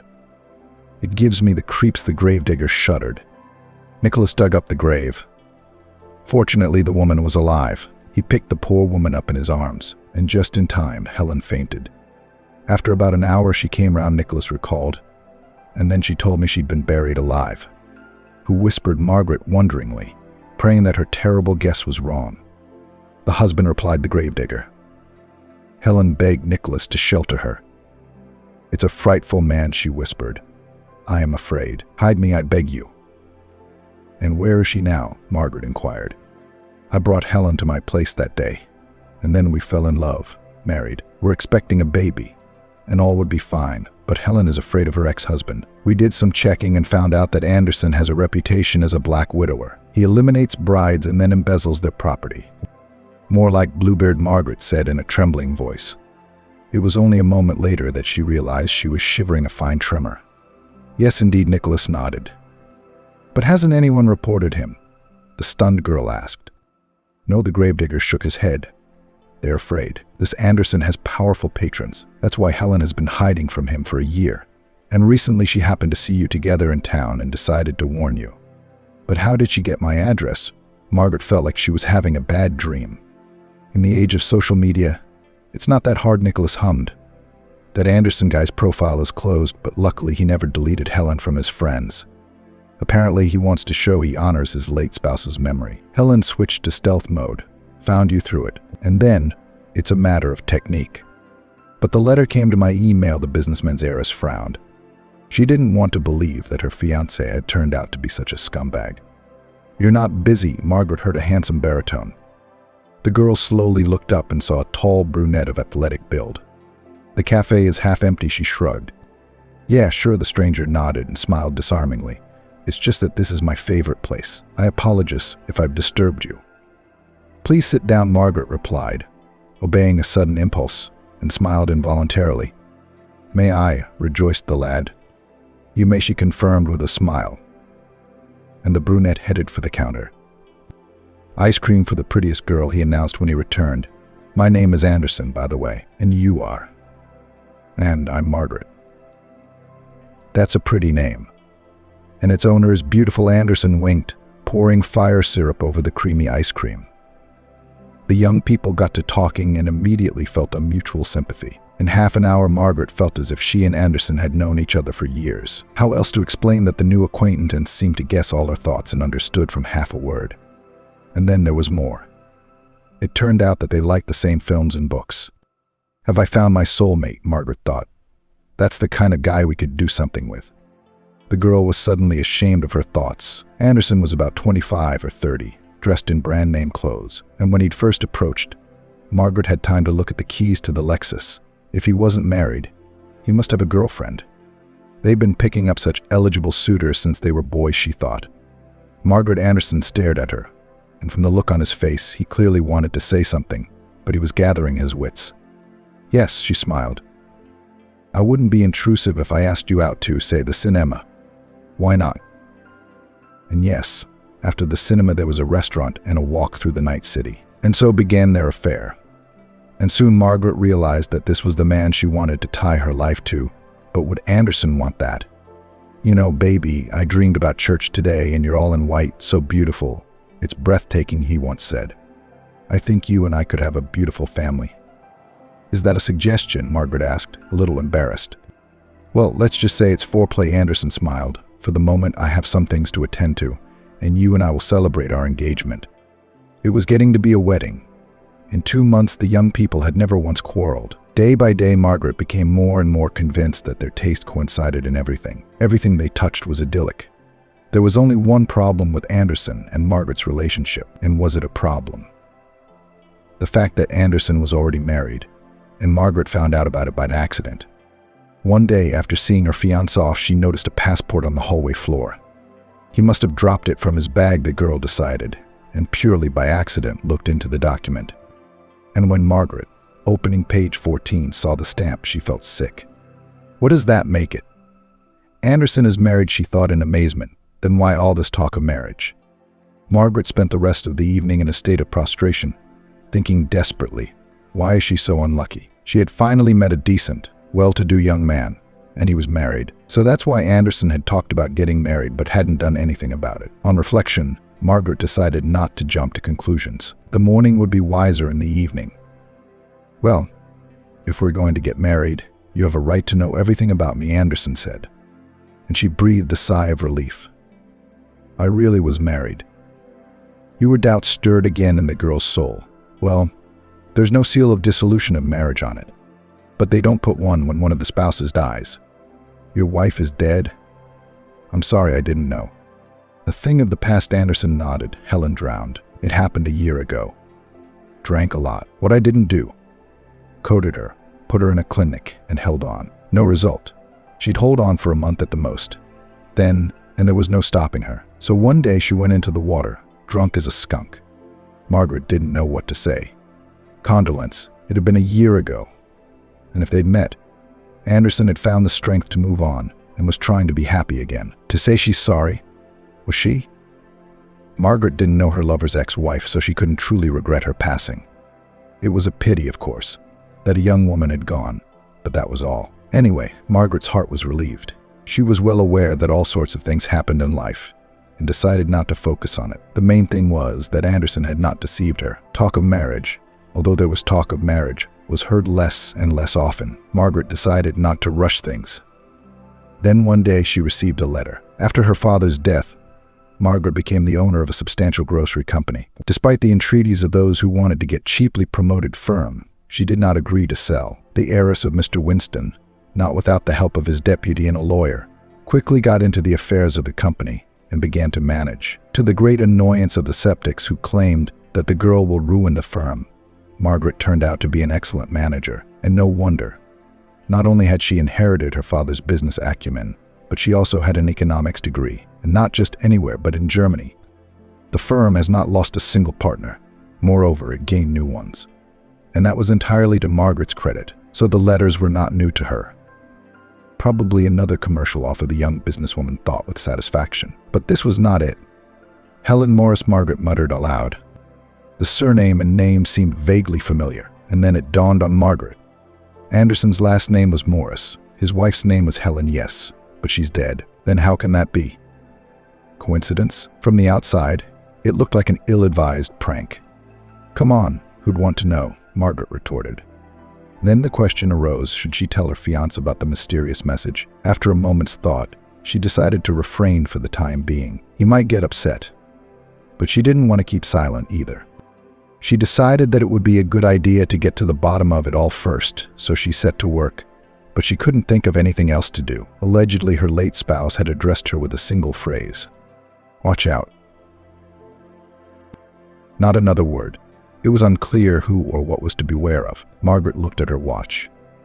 There were 2.5 hours left in the day. No meetings with suppliers or partners were scheduled, so she might as well leave. I'm off, she told the secretary, and left the office. Goodbye, Margaret, the secretary replied. Goodbye, she nodded absent-mindedly. Margaret got into her trusty Infinity and wondered where to begin her investigation. The heiress of the grocery company suddenly imagined herself the protagonist of a detective series, and it must be said, she liked the feeling. Shouldn't I change my line of work? She thought to herself. Margaret's positive attitude led her to think that she should start with the cemetery. She had no idea what she might find there, but something told her it would not be a wasted trip, and so it was. Margaret knew where her predecessor was buried. She'd taken Anderson there a week ago. I want to order a monument for her. I need to estimate the dimensions. The groom explained the purpose of his visit to the cemetery. Once there, Margaret walked briskly to Helen's grave. Nothing horrible was found there. No act of vandalism, which she secretly feared, had taken place. The grave looked exactly as it had last time. But what then? Margaret wondered, and immediately answered her own question. Looks like someone wanted to play a silly prank after all, and I fell for it. I thought I'd play detective. It's a laugh. Margaret, she heard. No, it's not a prank, she said. Turning round, Margaret saw a young man of short stature. The gravedigger, she guessed, and asked in surprise. How do you know me? I know the cemetery attendant, replied evasively. That is, not exactly. It's just that I've been told you might come. And that's who told you? Margaret was completely confused. You know what? Let's go to my place, the man suggested and muttered. There's not many ears that can hear us. She was suddenly afraid. My God, what have I gotten myself into? She thought with horror. Helen's grave is empty, the gravedigger began without preamble. She's not there. Is she alive? Margaret asked. Nodding, he told Margaret a macabre story. A year ago, Nicholas, for that was the name of the employee of this mournful place, heard a heart-rending scream. Looking round the cemetery, he found no one and thought, am I hallucinating? Nicholas went to his gatehouse, but the scream came again. Then he realized it was coming from underground. It gives me the creeps, the gravedigger shuddered. Nicholas dug up the grave. Fortunately, the woman was alive. He picked the poor woman up in his arms, and just in time, Helen fainted. After about an hour, she came round, Nicholas recalled, and then she told me she'd been buried alive. Who whispered, Margaret wonderingly, praying that her terrible guess was wrong. The husband, replied the gravedigger. Helen begged Nicholas to shelter her. It's a frightful man, she whispered. I am afraid. Hide me, I beg you. And where is she now? Margaret inquired. I brought Helen to my place that day, and then we fell in love, married. We're expecting a baby. And all would be fine, but Helen is afraid of her ex-husband. We did some checking and found out that Anderson has a reputation as a black widower. He eliminates brides and then embezzles their property. More like Bluebeard, Margaret said in a trembling voice. It was only a moment later that she realized she was shivering a fine tremor. Yes, indeed, Nicholas nodded. But hasn't anyone reported him? The stunned girl asked. No, the gravedigger shook his head. They're afraid. This Anderson has powerful patrons. That's why Helen has been hiding from him for a year, and recently she happened to see you together in town and decided to warn you. But how did she get my address? Margaret felt like she was having a bad dream. In the age of social media, it's not that hard, Nicholas hummed. That Anderson guy's profile is closed, but luckily he never deleted Helen from his friends. Apparently he wants to show he honors his late spouse's memory. Helen switched to stealth mode. Found you through it. And then, it's a matter of technique. But the letter came to my email, the businessman's heiress frowned. She didn't want to believe that her fiancé had turned out to be such a scumbag. You know, Margaret, the gravedigger smiled as he looked out the window. You're about to hear it all firsthand. The appearance of a young pregnant woman in the gatehouse dashed all her hopes that she was dreaming, albeit a creepy dream nonetheless. There's an email address on your page, Helen explained with a smile. I signed with my first and last name in the expectation that they are known to you. The hope, of course, is 50-50. But what if you were lucky? At any rate, I knew the name of the unfortunate woman who was at Anderson's before me. Margaret remembered that not long ago she had converted her profile into a business account and posted an email address for potential clients. Well, that had served her well. However, something was bugging Margaret. But how come you were buried alive, she wondered. To be honest, young Mrs. Winston did not much believe the gravedigger and his wife. Did a young, healthy woman fail to defend herself? And who knows what these two men were up to? He drugged me with some kind of drugs. Then he took me to the river and threw me down, Helen said. But I was swept ashore by the current. Yes, but wasn't there an autopsy? There wasn't, the young woman confirmed. Anderson got his influential patrons involved and eventually got the autopsy not to take place. Helen was buried promptly, but apparently she was born under a lucky star. Already in the grave, the young woman came to her senses. Terrible, Margaret exclaimed. She was now quite sure that Helen's grave was indeed empty. But what was to be done with the groom now? Turn him into the police. Where's the evidence against him? You should never have gone to the police in the first place, she sighed. You can't prove anything now. I wouldn't be so sure of that, Helen objected. You can prove anything if you want to. I've got an idea. What idea, Margaret wondered, feeling the thrill of the hunt. Margaret thought it over and decided that Helen's idea would most likely work well. "I'll do it," she said. They agreed to keep in touch, and Margaret rolled into town. At first there was nothing on the tape, and young Mrs. Winston even felt a little disappointed. It had been a hectic day and Margaret was disastrously busy. By the end of the day she had quickly got Helen on the phone, and when she reached home she collapsed into bed and fell asleep instantly. The next day, when she had a spare moment at work, Margaret decided to review the tape. When she saw Anderson on the screen, she held her breath and suddenly noticed that her fiancé had slipped something into the carafe into which Margaret was pouring homemade lemonade. Rewinding to yesterday's tape, she found Anderson doing the same thing and almost shrieked. "How could I have been so careless?" Margaret scolded herself. "You could really poison yourself." When she returned from work, she immediately poured out the contents of the decanter and rinsed it thoroughly. Margaret suddenly remembered her lethargy of yesterday. She was already exhausted at work, and then she was refreshed by her favorite drink. So it was no wonder Margaret hadn't even had the energy to wash herself. She assumed that Anderson was giving her sleeping pills, and from that day on she tried to replace the contents of the carafe. Margaret also made sure that Anderson did not put drugs in her tea or coffee. But one day she miscalculated. Margaret had no idea that he had already noticed her pouring the sleeping pills out of the decanter. After taking a sip of the medical poison, the girl fainted. "Well, my love, it's time," Anderson thought and began another operation, the removal of the body. Anderson decided to wrap the bride in a rug, take her to the woods and bury her. He remembered that both rugs were in the pantry. The woods were half an hour away. The serial killer groom thought it would be a good idea to have a hearty meal, so he went to the kitchen. He was devouring the scrambled eggs with gusto when suddenly the bride's mobile phone rang. "That's the last thing I need," Anderson thought with annoyance, and considered it a good idea to answer it. He would say that Margaret had gone for a walk and forgotten her phone, but the receiver was silent. It must be said that Anderson had already changed his mind about getting married. There was no need for it. After all, he had already seized everything that belonged to the bride. The lawyer had never let him down. Hearing her ex-husband's voice, Helen became alarmed. They had called Margaret every day in the morning, but the time was approaching nightfall, and there was no word from the girl. "It seems Margaret has had a drink with sleeping pills in it," Helen shared her apprehension with Nicholas. "Looks like it," her husband agreed. "Well, we should call the police." The police arrived just in time as Anderson, though panting, transported a heavy rug from the pantry. The pantry was a small outbuilding adjacent to the mansion, so it was impossible to get into the house undetected. Anderson Morris asked a brawny big man with a bushy mustache. The criminal was confused, but to his credit, he managed to pull himself together. "Yes, that's me," Anderson confirmed. "To what do I owe the honor? Will you let me into the house?" "Of course, come in quietly."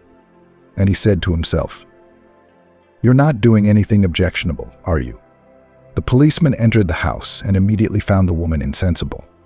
"What's wrong with her?" asked another policeman, a short, overweight man.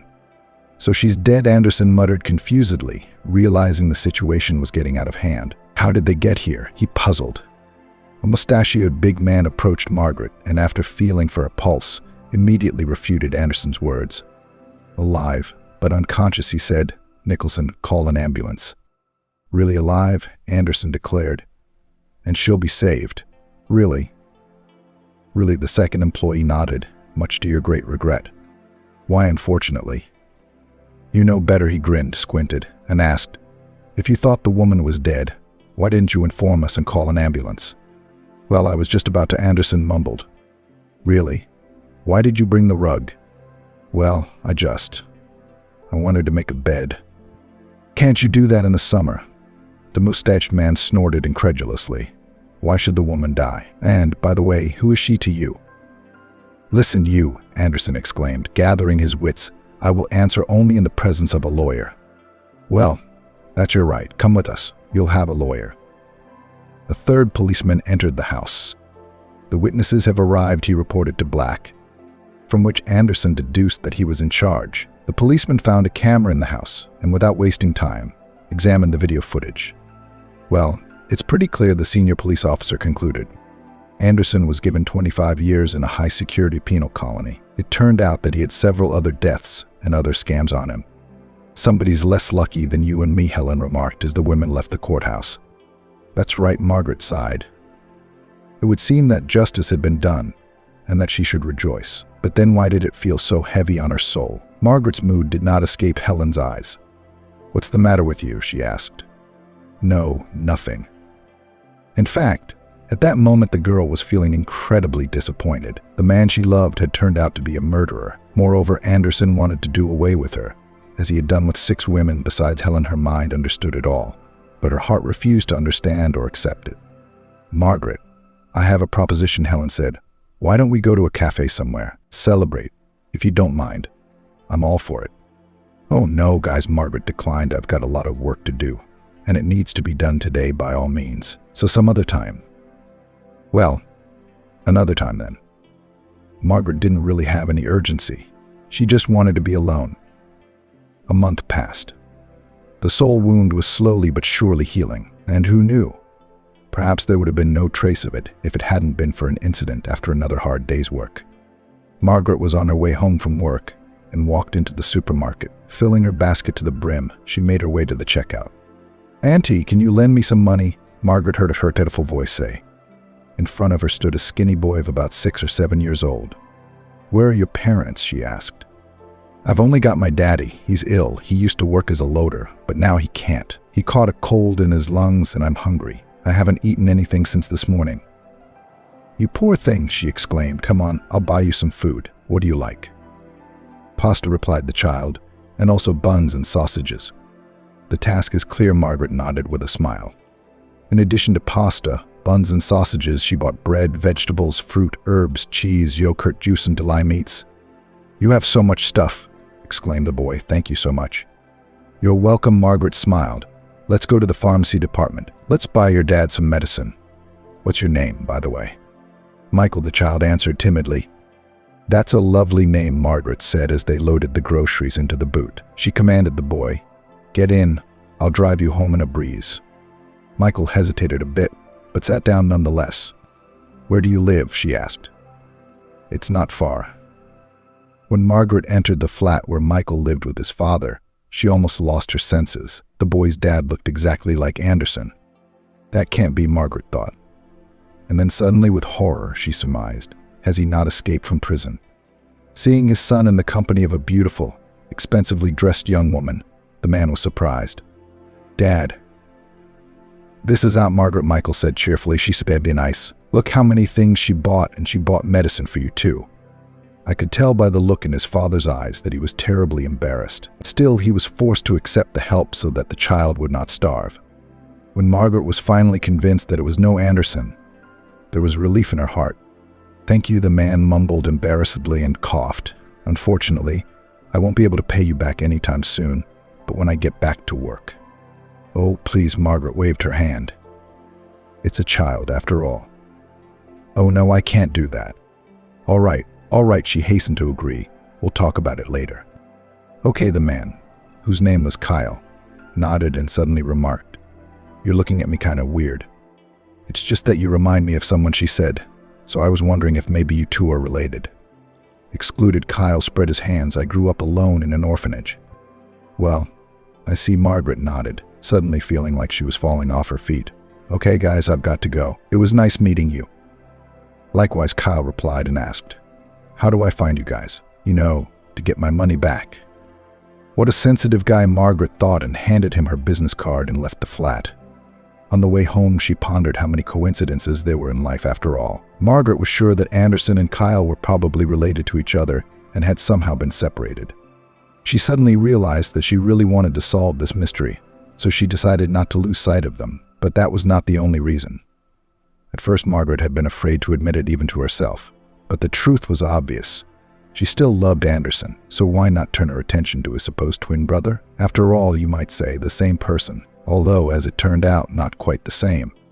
Despite the striking resemblance, Kyle was the exact opposite of his convicted brother. He kept saying that he would be sure to give Margaret the grocery money, while Anderson wanted to rip her off. All the next day, she racked her brains for an excuse to show up at their flat, but she couldn't think of anything. And when she stopped by the same supermarket after work, she saw Michael there again. "Well, hello there," she said cheerfully. "Hello," smiled the boy. "Are you coming to see us again?" "Why?" she asked, thinking happily. Now we have an excuse. And so she entered their flat. Margaret wondered where Kyle's wife had gone, but she didn't ask. What if she was an alcoholic or worse? A drug addict, deprived of parental rights. She remembered Anderson's story about his wife and grinned wryly. By the way, I should call Helen. Margaret had invited Mr. Thomas, the best doctor in town, to see Kyle, and he'd recommended a hospital stay. Is that necessary? The sick man asked. You see, I have a son. At any rate, it is desirable, replied the doctor. And looking at Margaret, he inquired, will your spouse not take care of the child? My spouse. Kyle stopped talking and nodded. That's clear. The wife is a businesswoman. No time for a baby. Oh, those modern young families. When Margaret realized that the doctor had mistaken them for husband and wife, she could barely contain her laughter. As for Kyle, he blushed to the roots of his hair, though perhaps it was the hot tea he'd just drunk. You misunderstand, the patient said. We're not husband and wife. I'm raising my son alone. My wife died in childbirth. Margaret shamed herself at the thought of her alcoholic wife and hastened to assure him that she would take care of Michael. We'll go to my place, she told the boy, to a big, big house with a pool. Really? Michael asked excitedly, and his eyes sparkled. Really? Margaret smiled. Do you really live here? Exclaimed the boy as they pulled up to the mansion. Yes, just replied the young woman. And since we're here, I guess we do. I've only seen houses like this in the cinema, the child said simply. Are you hungry? Margaret inquired. I am, replied Michael maturely. Am I going to swim in the pool? We'll have lunch first, then we'll swim. As much as your heart desires, she smiled. Margaret suddenly felt like a mum and decided there was something to that feeling. Kyle spent 10 days in the hospital, and the whole time he couldn't stop thinking about the beautiful blonde woman who had suddenly appeared in his and Michael's lives. Margaret was undoubtedly very attractive, slender, blue-eyed, and, it seems, natural blonde could boast not only looks but also intelligence. She was also kind and helpful. I think about her too much, Kyle decided. Suddenly he realized he was in love. The discovery didn't make him any happier. After all, Kyle couldn't help but realize that he and Margaret were from different worlds. Kyle didn't ask what their new acquaintance did for a living, but judging by the expensive clothes, the keys to the infinity, and the ease with which she spent on groceries and medicine, he assumed she worked for a reputable company. Clearly not a rich slacker living off her parents' money, her husband's money, or a rich lover.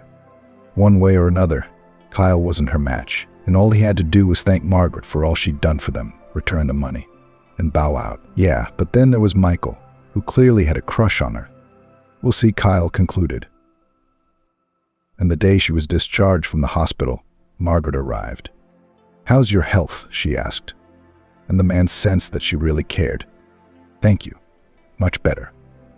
Well, that's wonderful, the girl replied cheerfully. Get in. Let's go. Yeah, I could take the bus, Kyle mumbled hesitantly. Well, the young woman said with a laugh, you know my address. Michael's at my place. Let's go. I've ordered a celebratory lunch. Well, sit down already. Well, Michael, let's go home, Kyle asked his son after lunch. No, the boy whimpered. Let's stay here a little longer. Really, Kyle, said the hostess with a smile. Why don't you really stay? You can even spend the night. There's plenty of room for everyone. Yes, yes, Michael clapped his hands together. Eventually, Kyle allowed himself to be talked into it. They enjoyed a swim in the pool and, after conferring, went for a walk. It's beautiful here, Kyle said approvingly, looking out over the cornflower field and the small but picturesque lake. Yes, it's paradise in the summer, Margaret said proudly. They returned home in the late afternoon. All three of them were hungry, so dinner was finished in a flash. And when Michael, tired from the abundance of impressions, went to bed, the hospitable hostess took out a bottle of old aged wine from the cellar, cut up cheese and fruit, and called Kyle to the terrace. The heat's finally gone down, Margaret said, settling into an armchair. It sure has nodded her guest. I wonder sometimes. We wait until summer to complain about the heat later. To complain about the heat, she repeated to herself. And the loader doesn't know those words. Kyle, what's your education, if it's no secret? Margaret asked. I'm an IT guy by training. An IT guy, she widened her eyes. And work as a loader. Just like that, Kyle said. Work's a little tight these days. Sometimes, though, I fix computers' phones. That's crazy. Kyle, I want to offer you a job. I'd like to find a position. I don't have one, unfortunately. But managers make good money too. Your place is where? He asked, perplexed. Didn't I tell you? I'm the director of a food company called Smack. Have you heard of it? Well, as a matter of fact, Kyle nodded, remembering the business card Margaret had given him on the first day they met. Kyle had slipped it into his pocket and safely forgotten it. Would you be willing to give it a try? Margaret asked.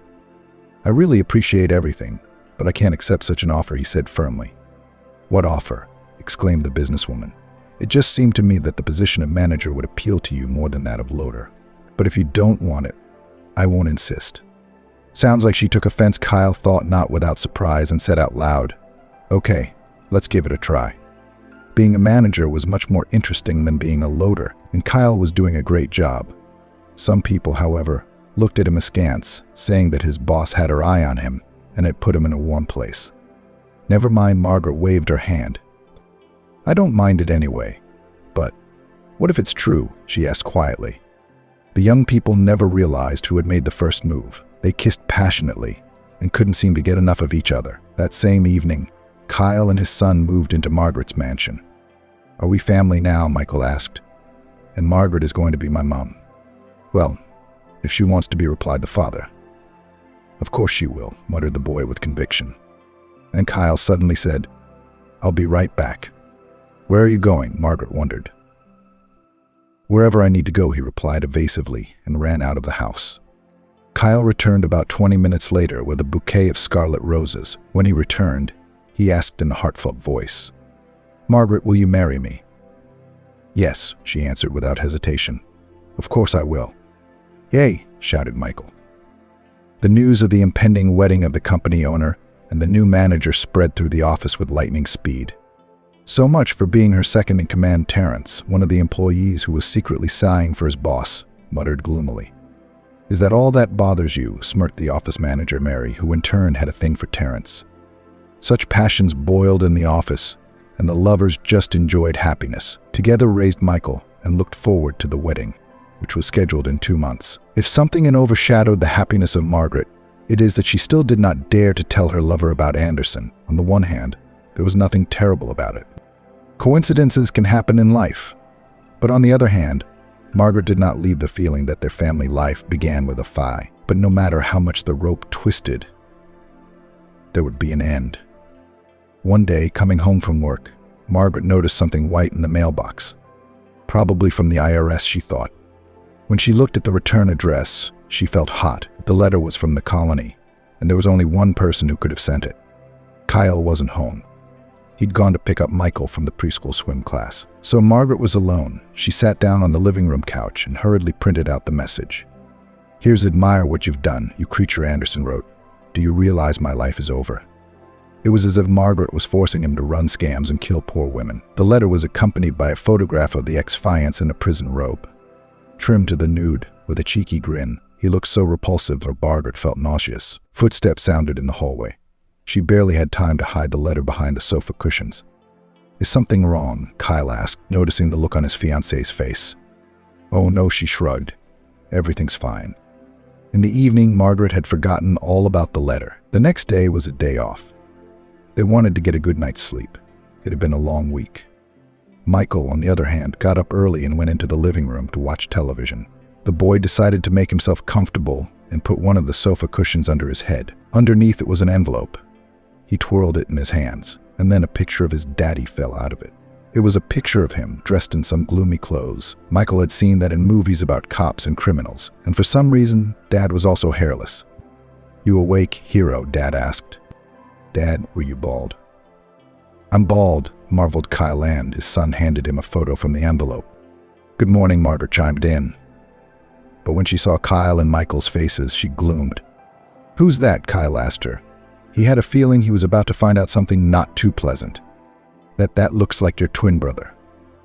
And you've been hiding the fact that I have a brother all this time, the man exclaimed. I wanted to tell you. I really did, mumbled Margaret, but for some reason you didn't, Kyle huffed. Somehow, she exclaimed. Yeah, if I told you why. I'm not sure you'd want to hang out with a brother like that. Tell me. Or should I rather not? The groom said reproachfully. I grew up in an orphanage. I never had any relatives, not even like this, especially since we're talking about twin brothers. Better none than this one. The young woman never managed to find the words that would fully characterize the scumbag. I did love him, but that's in the past. Now Margaret loved Kyle, but it seemed their relationship was now in question. One thing I don't understand. Why didn't you love Kyle? Kyle pondered aloud. Kyle, I knew Anderson, she reminded him. I, as you recall, showed up at your place completely by accident. Maybe accidentally, maybe not. Either way, you knew and you kept quiet. Oh, I just couldn't make up my mind to tell you, Margaret muttered in despair and became angry with herself. Why am I making excuses? Dad, Margaret, don't fight, Michael pleaded. We won't, Dad promised, because now you and I are going to get out of here. There was so much longing in Kyle's voice that his son didn't argue. This was the second day Kyle had indulged in libations, and to think. Turns out he had a twin brother who was also behind bars. Daddy, don't drink, Michael pleaded, but his father remained deaf to his pleas. I'm hungry, the child said with tears in his voice. You'll find something in the fridge, Kyle replied, barely able to speak, and collapsed from the stool to the floor.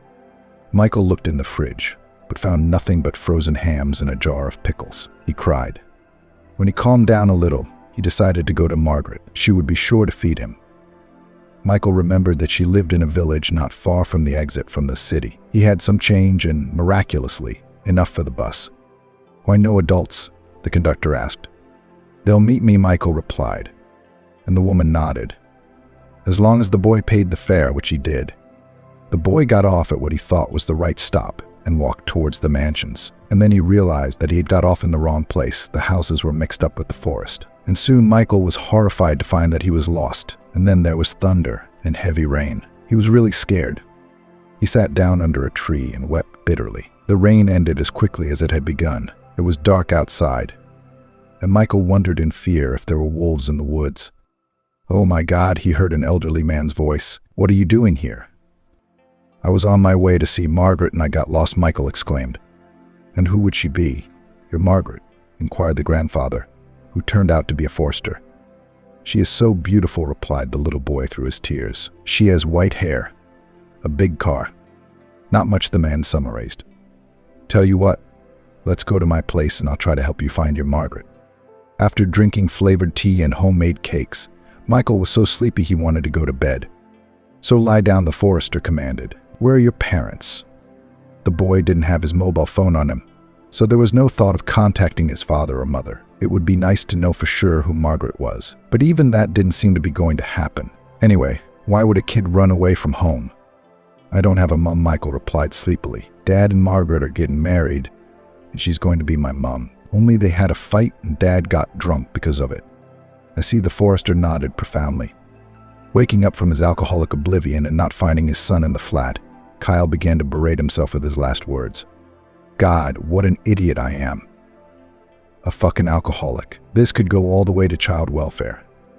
Michael, he called out and went to the balcony, hoping to find his son there. But alas, the phone that Kyle had recently bought Michael was lying on the table. It was already dark outside, so it was unlikely his son was outside. Theoretically, he could have been at one of the neighbor ones' houses. Margaret's thought struck Kyle, but of course, now that he'd cooled off, he didn't know what had come over him. In fact, it wasn't that big of a deal. Margaret simply could not dare to tell him about her brother, and he blamed her for all sorts of things. Apparently, Margaret was in a relationship with Anderson, and quite possibly feared jealousy as well. What an idiot, making a scene out of nothing. I'll apologize for that. Kyle cheered up a little and dialed Margaret's number. I just wish she had Michael. Michael's lost Margaret screamed in a voice that was not her own. Yeah, how could you? Scold me, Kyle thought doomfully. I deserve it. But what good is self-abuse? How long ago did he leave? She asked stiffly. I see. Margaret cut her off, and with metal in her voice told Kyle to wait for her. God, you stink, she said in disgust. How are you going to work tomorrow? Kyle smiled involuntarily. Margaret was talking to him like a strict wife. He liked that an awful lot. I just wish she'd forgive me. But first, Michael. What's the cabin? Kyle asked. A woodsman, I guess Margaret suggested with a shrug and handed him a fruit gum. Here, chew on your booze. They say peppermint is better, but the fruity one's fine. Thanks, Kyle muttered quietly. You, the young woman shook her head reproachfully and couldn't resist smiling. Kyle realized he was forgiven and sighed in relief. When the young men entered the ranger's cabin, Michael was sleeping peacefully on a comfortable bed. "Why didn't you watch the baby?" The forester shamed them. "There's a lot of bad people out there these days." "It just happened," Kyle mumbled, and Grandpa took a closer look at him and nearly lost his mind. "It can't be," he blurted out. "What is it?" Kyle asked. "It's just that you look a lot like my dad when he was young, just the same face." No, not that he sighed. And Margaret was in solidarity with him. They'd had enough of these coincidences. "It's just that I recently found my twin brother under not-so-good circumstances." The forester suddenly turned pale. "Oh my God," the older man exclaimed, and the lovers literally felt with their skin that another secret was about to be revealed. But this time all must be well. "Twin brother, you say? Guys, how about some tea?" They drank an incredibly delicious currant drink, and the forester, whose name was Jonathan, reminisced. Many years ago his wife had given her children to an orphanage. A cruel act, of course. But it wasn't that simple, he said. Annie was unwell. Then Jonathan went hunting and was attacked by a bear. He took a beating from the bear. The man thought he wouldn't make it, but he did. Jonathan was rescued by a gamekeeper. It took him 3 months to get home from a remote part of the forest. In the meantime, his wife, certain that Jonathan was no longer alive, became depressed. She got on a bus one day and took the boys to an orphanage, but she never told me which one, the forester said with a sigh. "You weren't looking for us?" Kyle asked. "Well, if that's us, of course." "I'm pretty sure it's you," Jonathan said with conviction. "Looking for us, of course." But Annie couldn't even explain very well which orphanage she'd turned you into. There were several in the neighborhood, in different communities, and you were nowhere to be found. "I thought you'd been adopted. Besides, some orphanages were closed and the kids were taken to other cities. After all, I was away for 3 months. "What happened to your wife?" Margaret inquired. "Annie was diagnosed with a severe mental disorder and soon she was gone." The story the forester told was not a positive one, but Kyle felt a sudden warmth in his heart. Michael had been found, and wasn't that something to be happy about? Plus, he'd found his brother and his father. And even the fact that his mother had abandoned him and Anderson like unwanted kittens didn't dampen his happiness. All 3 of them were silent. Each was thinking about something else. "Dad, Margaret, aren't you two fighting anymore?" Michael's voice broke the silence. "No, my golden one," the young woman replied fondly, and everyone laughed with relief. "The probability of parentage is 100%, announced the female lab employee solemnly. "Thank you," Kyle thanked her with a smile.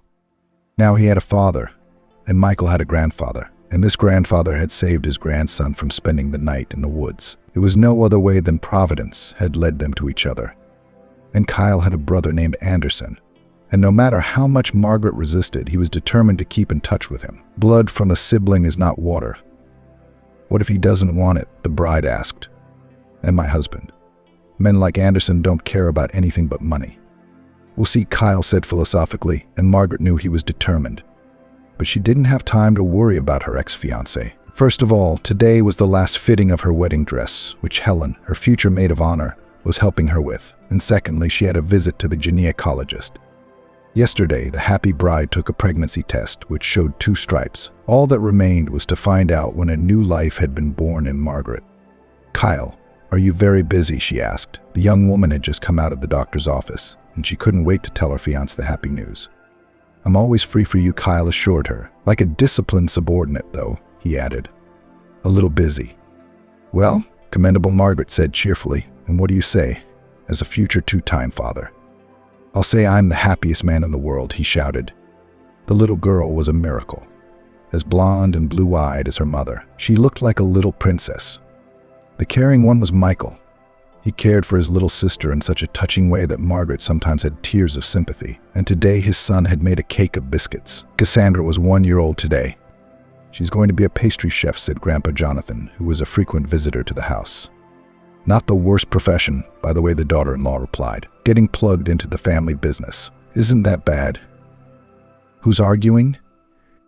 Michael was busily running around the house, helping his mother set the table. And soon Kyle arrived, laden with bags from the children's specialty shop. His husband entered the house with a huge pink-colored stuffed elephant and a bunch of balloons with painted dolls on them, and on the largest of them was a glittery inscription, "Happy Birthday, Princess."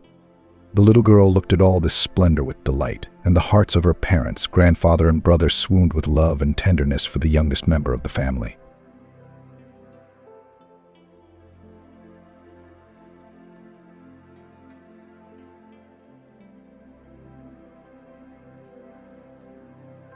He walked down the long corridor of the maternity hospital for the second hour. Andrew brought his wife. She was very weak. Doctors did not advise her at first, and then seeing her persistence and forbade her to give birth. With her heart condition, it was tantamount to murder. But she convinced the doctors, "I feel everything will be fine." My intuition has never failed me. When her husband brought her to the hospital, the doctors asked just in case. "Andrew, anything can happen. You know your wife's health. That's why I'm asking you now. Who will we save if something goes wrong?" "Of course, Lexi. And you think she can't handle it?" A grown man asked in a frightened voice. "Andrew, with your wife's health, anything's possible, but we'll keep our fingers crossed." It was out of the question that Lexi would give birth on her own, so only a C-section. She was covered in sweat. Her fine curls stuck to her forehead. She tried to say something, but she had no strength. She was breathing often, and you could tell from her lips that she was asking. Soon, her beautiful long fingers dug into the snow-white sheet, and she bit her lips so hard from the pain that blood dripped from them.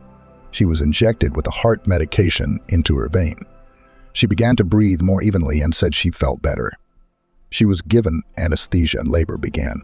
When the first girl was taken out, the instruments showed cardiac arrest. She became violently ill. A cardiologist was by her side who knew what medications she was tolerating and what needed to be administered to make the labor successful. Everything they could do was done. When the doctors realized they were losing her, they began to save the second girl. 2 tiny droplets, similar to each other, came into the world on Christmas Day. God gave them life, but took the life of their mom. The father was inconsolable. Life with his Lexi had been a blessing. Gentle, kind, she loved her husband and was devoted to him with all her aching heart. It was a model family. Shers took a nanny, a woman about 50 years old, who was with the children around the clock. They named the girls almost identically, Vivian and Vanessa. And since Vanessa was too long to pronounce, she was Vanessa at home. Nanny quickly learned to distinguish them because she knew a little secret. Vivian, the older by 5 minutes, had a small mole behind her right ear, and the younger Vanessa had the exact same one, but behind her left. She said this to Andrew, but he was even more confused. He tried to be homeless. There wasn't much Daddy could do for the girls yet, so he plunged headlong into work. He was obliged to provide his princesses with a trouble-free future. So the first thing he did was to buy a huge plot of land outside the city and start building a big house. He wanted it to be a family nest, for the girls to live here with their families. With this in mind, he built the house with 2 entrances. He decided that Vivian had a mole behind her right ear, so her entrance would be on the right, and Vanessa's would be on the left. Then everyone laughed at this idea, but when after 3 years, the mansion was built, everyone saw just a castle for princesses. The entrance consisted of 2 entrances. Above each of them were monograms in the form of the letters B and H. It was very unusual. When they entered these doors, there were 2 beautiful staircases on the right and left, leading to the second floor. Andrew tried to make everything in the house so that his girls would be comfortable. After the events described above, 17 years passed. The father did not dote on his girls. His life he never settled, did not find a woman who at least a little would be like his Lexi. His daughters grew up beautiful, and their father was worried about the increased attention from the male population, and he thought that they should be less at dubious events. So we talk about the characters of the girls, then better than a poet, and cannot say. Ice and fire. The eldest Vivian was bold, mischievous, and adventurous. The vast world mesmerized and beckoned her to herself, which cannot be said about Vanessa. Vivian, once a gypsy woman, said that she was not created for family life, but created for festivity and splendor, that her life would be full of adventure and loss, to which she replied that she didn't believe in that nonsense. She was very beautiful. This beauty was so bright, even bold. Despite her still very young age, she had the alluring look of an experienced woman and seductive plump lips. She was not shy to charm and seduce. She never went unnoticed. When not seen by her father, she painted her already seductive lips with bright red lipstick. Combined with her black hair, it looked a little vulgar, but there wasn't a man who would take his eyes off her in a bored way. She saw it. knew it and sort of teased him by saying, "Yes, I am so beautiful, but I'm not yours. I am not so easily obtained, and only your glance is very little to be with me." But for all that, she was an excellent student. She read a lot, and she had a tongue that even her father couldn't outtalk her. Vivian kept everyone in suspense. One day, the chauffeur who drove him to work came to her father and said that there was no car in the garage. There was no one else to take the car besides Vivian. When Vanessa heard the roar of an approaching motor, she jumped out of the house and ran up to the garage. They stared at each other, one completely unhappy with her sister's behavior and the other satisfied that she could get away with it. "So, where did you learn to drive?" Vanessa asked her, but Vivian laughed merrily that her joke had succeeded. From the outside, it was striking that, despite the difference in the expression of their beautiful faces and the apparent recklessness of her older sister, they were alike as two drops of water. Looking at each other, it was as if they were looking in a mirror. Vanessa's character was completely different. With the same facial features, the same plump lips, she was modest, quiet. Like her mom, she was domestic, the kind you dream of marrying. Smart, beautiful, modest, she had it in her blood to take care of her family and friends. Vanessa was content with her home, her family, and following their traditions. The sisters were always very close. The girls loved each other very much, and Vanessa was always getting her older sister out of yet another trouble. She always found a reason to justify Vivian and, without hesitation, took the blame. Their father often lectured them, teaching them to be serious and responsible, even when temptations were great. Everything about them was unusual, and sometimes it seemed to those around them that there was only one person in front of them. But deep in their hearts, they realized that there were many differences between them. The girls finished school, and then their roads diverged. Victoria wanted to enter economics, and Vanessa wanted to become a teacher. "Why do you need this pedagogical school? Always these screaming children and miserable salaries you have to go where after studying you can get a good job, or even in the firm to my father, but teachers are definitely not needed there. Let's think about it. Dad's not forever. Who's going to take care of the business? Nay, I don't know anything about business. Why would I go into it? You don't have to know anything about business. You can go to law school and then go to your dad's firm and work in the law department. That's not helping the family business." At the family council, it was decided that Vanessa would go to university to study law and Vivian to study economics. So the girls went to the same institute, but to different faculties. As soon as Vivian appeared at the faculty, she immediately divided everyone into two camps. Outspoken enemies and the same outspoken admirers. In the first group, according to the law of the genre, was all female students, and in the second, almost all young people, except those who considered themselves not worthy to be next to such a beauty. But strangely enough, the teachers were also divided into two camps. Female teachers, and they were the majority, noted too brazen appearance, hyper-confidence, frank outfits, and very beautiful appearance. But to be fair, they also noted her sharp mind and wit. The first year of the economics faculty practically repeated school subjects, so Vivian did not bother with preparation. She had straight A's in all seminars and credits. That increased the number of envious people and therefore enemies. She was not afraid of this. She clearly knew what she wanted and went to her goal. In the second year, special subjects were added, and one of them was financial management. Entering the classroom, the teacher looked around the group. On the second row, his attention was attracted by a searing brunette who looked at him with interest. "Hello, my name is Denial. I will be reading your course, Financial Management. The course is designed for the whole year in the summer session. The exam. There are no books on the subject, so my lectures will be my main source of knowledge on the subject. That's all I have so far. If you have any questions, at the end of the class, I will answer them all." And he began the lecture. Vivian wrote something down, but mostly looked at the new teacher. He was a man of about 35. She noted that he was only about 17 years older than her, which was nothing, tall and handsome. He reminded her immediately of the actor Kevin Costner. The resemblance was uncanny.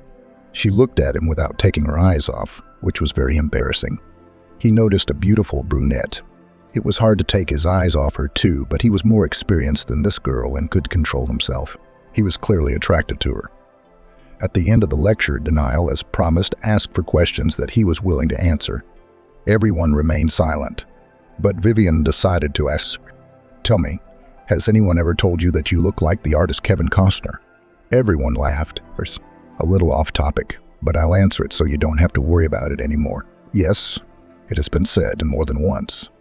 I noticed some similarities myself, but they're very minor. Yes, indeed, said Vivian. You're much more interesting than he is. She finished without embarrassment. Thank you for your kind words, but that's the end of the matter. If you are not interested in anything else, I'll say goodbye. She didn't write down the lecture, so she took the notes from Jacques, who was the one who had the most fun with her. He was outwardly a very interesting guy, but he was too small for her. He tried to please her. He was her slave, and what she needed, with her temperament, was a man. 6 months passed. In that time, Vivian had learned a great deal about her favorite man, and that he had become her favorite, she did not even doubt. He was not married in this place. She sighed with relief. He had a rented apartment after the institute internship. He passed abroad and lived there for 2 years. She had enough of this information, the main thing of which was that he was free. And she launched an offensive, not thinking about the consequences. The sisters went to university by car. Vivian was driving. By this time, she had finished driving lessons and was very confident behind the wheel.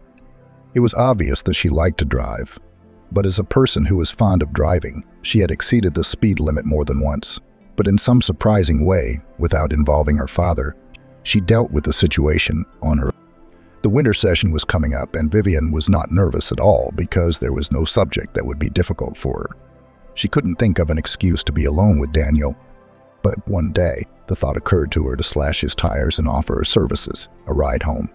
She'd asked a local thug who always hung out around the corner for a smoke and a beer. Having paid a little, and having shown the victim car, she calmly went to lectures. Coming out of the uni, she saw Denial, who was circling the car and lamenting about the 3 flat tires. "Ma," Vivian said in surprise. "Who did you hurt so badly?" "I was thinking the same thing. There were no credits, no exams. It was just someone who fell in love," Daniel said with a smile. You say it so confidently, as if it wasn't the first time." "No, it's the first time. I was going to offer you a ride home, but now I don't know. You'll think I did it on purpose to get you in the car." "That's exactly what I think, but I'll ask you to drive me home. But please wait. I'll call a tow truck." She was so embarrassed that he'd figured her out in a heartbeat. They rode in the car and were silent. "Where should I take you?" Vivian asked. He gave an address. As they drove up to his house, she didn't want to leave him. He felt it. He had the same desire. But Daniel knew it was wrong, that she was still a child and he shouldn't go along with his feelings. He was an experienced man. He'd had women. He knew his way around them, but in this case, he knew he had to stop. Vivian expected Daniel to say thank you and leave. So ahead of him, she asked, "What are you paying with? What do you need? I can offer you money." And he saw the nose wrinkle on her pretty face. "I can buy you a coffee. There's a nice cafe around the corner." She shook her head, showing that it wasn't that. "Then you talk to me, I'll do it." "Are you sure you'll do it?" And she, plucking up her courage, "Nah, kiss me." She did not take her eyes away, but looked straight at him. She had the tantalizing look of an experienced woman, her bright lips attracted like a magnet. He wanted it too, but the fruit was forbidden, and that fueled the passion even more, and he couldn't stand it. He pulled her to him, gently at first, just touching her face and lips, and began to cover her with kisses. He realized from her reaction that this was her first time. He knew how to bring a woman to ecstasy, and when he felt she was all his, they merged in a passionate kiss. She was dizzy with happiness. She didn't even realize it could be so pleasurable. When he wanted to let her go, she didn't let him, wrapping her arms tightly around his neck and pulling him against her. Lenissa loved going to law school. She thought she would regret her career as an educator. But no, she loved college life. Despite the fact that she was as beautiful as Vivian, she had friends and girlfriends, on the background of which her beauty was even more expressive. She was respected by teachers for her intelligence, poise, and excellent grades. Many boys liked her, but she herself was not in a hurry with relationships. Her favorite phrase, "all in due time." The second course brought a lot of new subjects, new difficulties, and a lot of new things. Vanessa sat at the textbooks to make sense of it all, and once she saw it, her father offered the help of his lawyer, who works at the firm. He will explain everything to you in simple, accessible language, and examples will be given. Don't say no. It's real help. Vanessa was happy for any help, so she agreed. Just before the session, a young man about 25 years old, wearing glasses, which suited him very well, came to them and introduced himself. "My name is Aaron. You could just call me Aaron. I work as a lawyer for your father, Andrew. I really want to help you pass the session on excellent, but now I doubt whether I will succeed. Your beauty distracts me, and even my thoughts get confused, but I'll get used to it. I'll get myself under control and will succeed." With these words, he sat down at the table, laid out his books, and said, "I'm ready. Ask me any questions." Vanessa took the tickets and, without wasting any time, started with the first one. They had been called for lunch 3 times already, but their preparation was going so well that they only came for dinner. Vanessa was very grateful to Aaron. She was confident in her knowledge and was not afraid of the exam. Aaron came a couple more times. There were still some questions, which, with his help, were quickly solved. The session began. Vanessa was prepared, but Aaron was worried about his ward, so he came to the university to support her. When she came out with the credit card, with the mark A, he wrapped her in his arms and congratulated her. Flowers appeared from somewhere, which raised the girl's mood even more. They went for a walk along the embankment. The weather was beautiful. They wanted to sing and shout with joy. Aaron invited her to a cafe. They drank a glass of champagne, drank coffee, ate ice cream, and Vanessa felt so tired that she asked Aaron to take her home. At home, she collapsed into bed and didn't get up until lunchtime the next day. She hadn't seen Vivian in a while, so she went to her room to chat. Her sister was still asleep. She lay down next to her, and Vivian woke up immediately. "Hi, sis." With such warmth and love, Vanessa said. "Hi, Vanessa. How are you doing?" "How's the session?" Vivian asked before she opened her eyes. "I'm fine. I'm passing with flying colors so far. I wanted to tell you I think I'm in love. Sleep is gone." "Who is he? Where did you meet him?" My sister started asking with a vigor. "No. He's Aaron, my dad's lawyer. He's been helping me study for my exams. Yesterday, he came to cheer me on, and when I got an A, he gave me flowers and invited me to a... He's so gentle, so interesting, and I feel he likes me too." "What do you see in that boring guy?" "I think he's so boring. He's a drag." Vanessa stood up abruptly and left her sister's room. She's so abrupt, only her opinion is considered unquestionable. She never learned to consider others. If she likes something, take it out and put it down, and don't give a damn about others. So thought the offended Vanessa, wiping her tears. But Vivian was already running after Vanessa to apologize. She realized that she had overreacted. She'd gotten too personal and had to apologize to her sister. "Vanessa, honey, I'm sorry. I was wrong." "Well, you know me. You know me. The tongue is my enemy. I'm sorry. I love you very much." You couldn't hold a grudge against her for long. She was such a suck-up. She could find so much to say for herself that Vanessa couldn't help but forgive her. "I also want to tell you something important and very secret," and Vivian told her about Daniel, which made Vanessa speechless. "You're crazy. He's a teacher. How are you going to face him in lectures, credits, and exams? He's twice your age. He should be married by now, and you're still a child. Vivian, you've upset me. I'm going to worry about you now. What a grown man wants from a young girl, don't you know?" "I do," Vivian replied firmly. "I want that too. I love him and I'd do anything for him. And if you get pregnant, what are you going to do? This is very serious, sister. So end this relationship before it's too late." "You're as boring as you're Aaron. You don't realize that the heart doesn't understand orders. You stop loving him, that's all. You can't tell it to stop loving him. It loves and is ready for any sacrifice," Vivian explained to her sister. After the conversation, they went to their rooms. Vanessa thought about Aaron again, remembered every detail of their walk, and did not agree with Vivian that he was an uninteresting person. He seemed to her to be a well-read, cultured man. It was just that he and Vivian had different tastes. Vivian longed for a closer relationship with Daniel. She gave him a few more rides home while his car was being repaired, and each time she said goodbye, he paid her back with a kiss. Each time they became even more passionate and prolonged, which fueled the passion between the young people. But Daniel had a way of stepping on the throat of his own song, and that was the end of it. Vivian was angry with him, but she couldn't help it. He wouldn't invite her to his house, citing the mess of not having a woman's hand in it. It was the end of the second year, and the exam on financial management was coming up. Vivian was ready for it and was not worried at all. She heard whispers behind her back that Daniel was going to give her an A, but she ignored them. When she got the ticket, she didn't even prepare for it, but decided to answer at the board. She answered perfectly. Everyone who sat in the audience mouths dropped open. For the sake of order, the teacher asked her a few questions, which she answered. Another adorned her report card.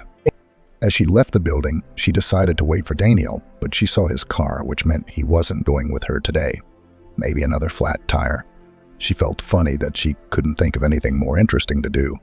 Getting into the car, she drove home. When Daniel's exam was over, he felt very tired, but after taking a breath of fresh air, he perked up. Noticing that there was no Vivian's car in the parking lot, he felt sad. He would have liked to see her, to praise her for her excellent knowledge. He realized he missed her. Without expecting himself, he decided, "Vivian, I wanted to compliment you on your excellent knowledge. I'm pleased that you love my subject." "I loved you first, and then the subject," Vivian answered. "You are my favorite student too." "I've never had one, probably won't have any more," said Daniel sadly. "It's like you're saying goodbye to me," Vivian asked. "Yes. I'm going abroad tomorrow. I won't be back until September." "So goodbye, Vivian." "What are you going to do abroad?"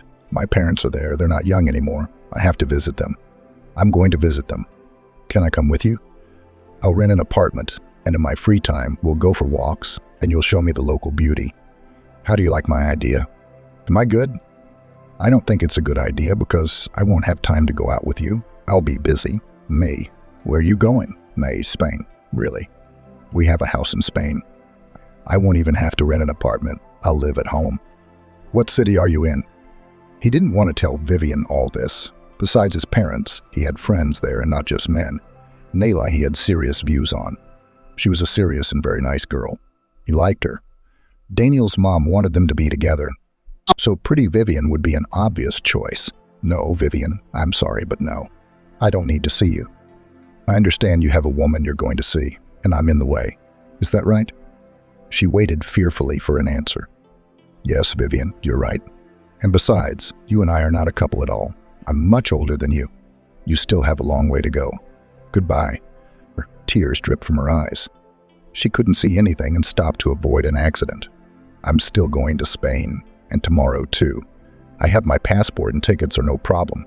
Her mood immediately improved and she went home. When she went into her father's office, she said she was going to Spain tomorrow. She would have a vacation, swim in the sea. She passed on an excellent session and well-deserved a vacation. Andrew didn't mind. Vanessa didn't mind either. There was only one flight to Spain tomorrow, and the tickets were booked for it. Even from a distance, she saw Daniel, but she didn't want him to see her. Since they were business class passengers, they boarded without waiting in line. And they had a separate minibus that took them down the runway. And they got on the plane first, because Daniel was flying economy class, and they didn't meet. Once they were in the air, Vivian told her sister why there was such a rush. Told her that Daniel was on the plane, also going to Spain. She asked her sister to go to their house alone and she would come over later. She should see where Daniel was going. Vanessa disagreed for a long time, but there was no use arguing with Vivian. She ran after Daniel so she wouldn't lose sight of him. He was met by a girl. Small in stature, a little pudgy, pretty, but she's a long way from me, she thought arrogantly. Maybe it was a sister or an acquaintance. They walked to the bus and Vivian kept up.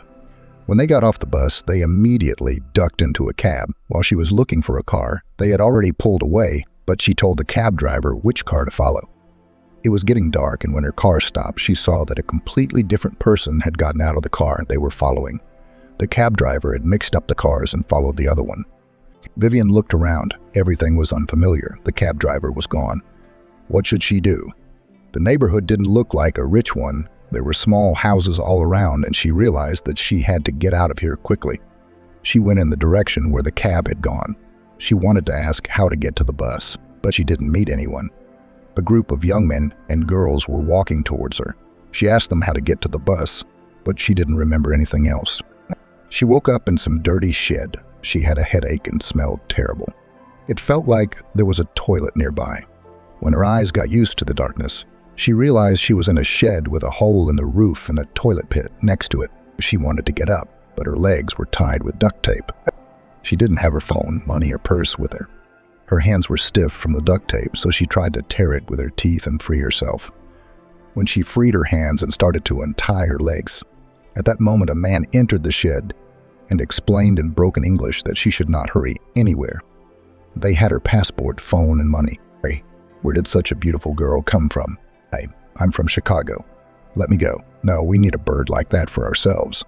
You'll work and give us the money, but if you run away, we'll catch you and ruin your pretty face. You'll get in trouble. You'll be in trouble. They're already looking for me and they'll find me. So you better let me go. I can give you money. I have a rich dad. If I call him and he'll send it to me. Give me the phone and you'll be rich soon. No, pretty girl, you'll earn us more with your sweet spot than your daddy will pay us once. So wait for the owner to come and decide. She realized she was in deep shit. And for the first time in her life, she didn't know what to do, so she was scared. Not waiting for Vivian, by nightfall, she called Andrew. Daddy, something's happened to Vivian. I can feel it. Come quickly. I can't do it alone. Andrew left on a private flight with the security guys. They had worked in intergroups many times and had solved such complicated and intricate cases that Andrew had no doubt they would help. They'd figure it out faster because they knew what they were doing so well. Vanessa met her father in tears, all the time saying the same thing, that Vivian is in danger. Alleged she could feel it and she had to hurry. She was taken with her to show the place where they had parted with Vivian and where she had gone next. After examining the place and seeing the many video cameras, they drove to the Spanish police station. After examining the footage, they saw Vivian getting on a bus. They followed the route of that bus, then examined other video footage. There was a clear view of Vivian catching a cab. After discerning the license plate number, they quickly found a cab driver who remembered well where he had taken the beautiful girl yesterday. Half an hour later, they were there. The cab driver, looking around cautiously, said in broken English to look in the barns and the yards. And here the Spanish police refused to help, citing that the girl is an adult, came here on her own. No one forced her, and they will not attract people for who knows what. Andrew offered them money and a lot of it, but they left. The boys decided to act on their own. Shabby houses, no different from the barns in the yard, was a great number, but not so that they could not be examined. It was nearing the end of the day, and the search yielded nothing. Vanessa kept calling and asking how he was doing. But her father, unfortunately, could do nothing to please her, or sitting down on a bench. They decided to make a plan of further action if they did not find Vivian in these barns. Suddenly, they saw 5 men emerge from the farthest shed, which they had not yet examined. When they were out of sight, the boys rushed in. The barn was dark and smelled terrible, but they saw Vivian. She was huddled in the corner, screaming in English, "Don't come near me." Then they called Andrew, and she recognized him and started crying hysterically. They brought her out into the light. She was all bruised and bloody. They beat her, tore all her clothes, and raped her as she did not resist. Decided to go to the police station and show what had been done to the Chicago citizen. Oddly enough, the police were not surprised, and so she came voluntarily to this criminal neighborhood. She was not dragged there by anyone.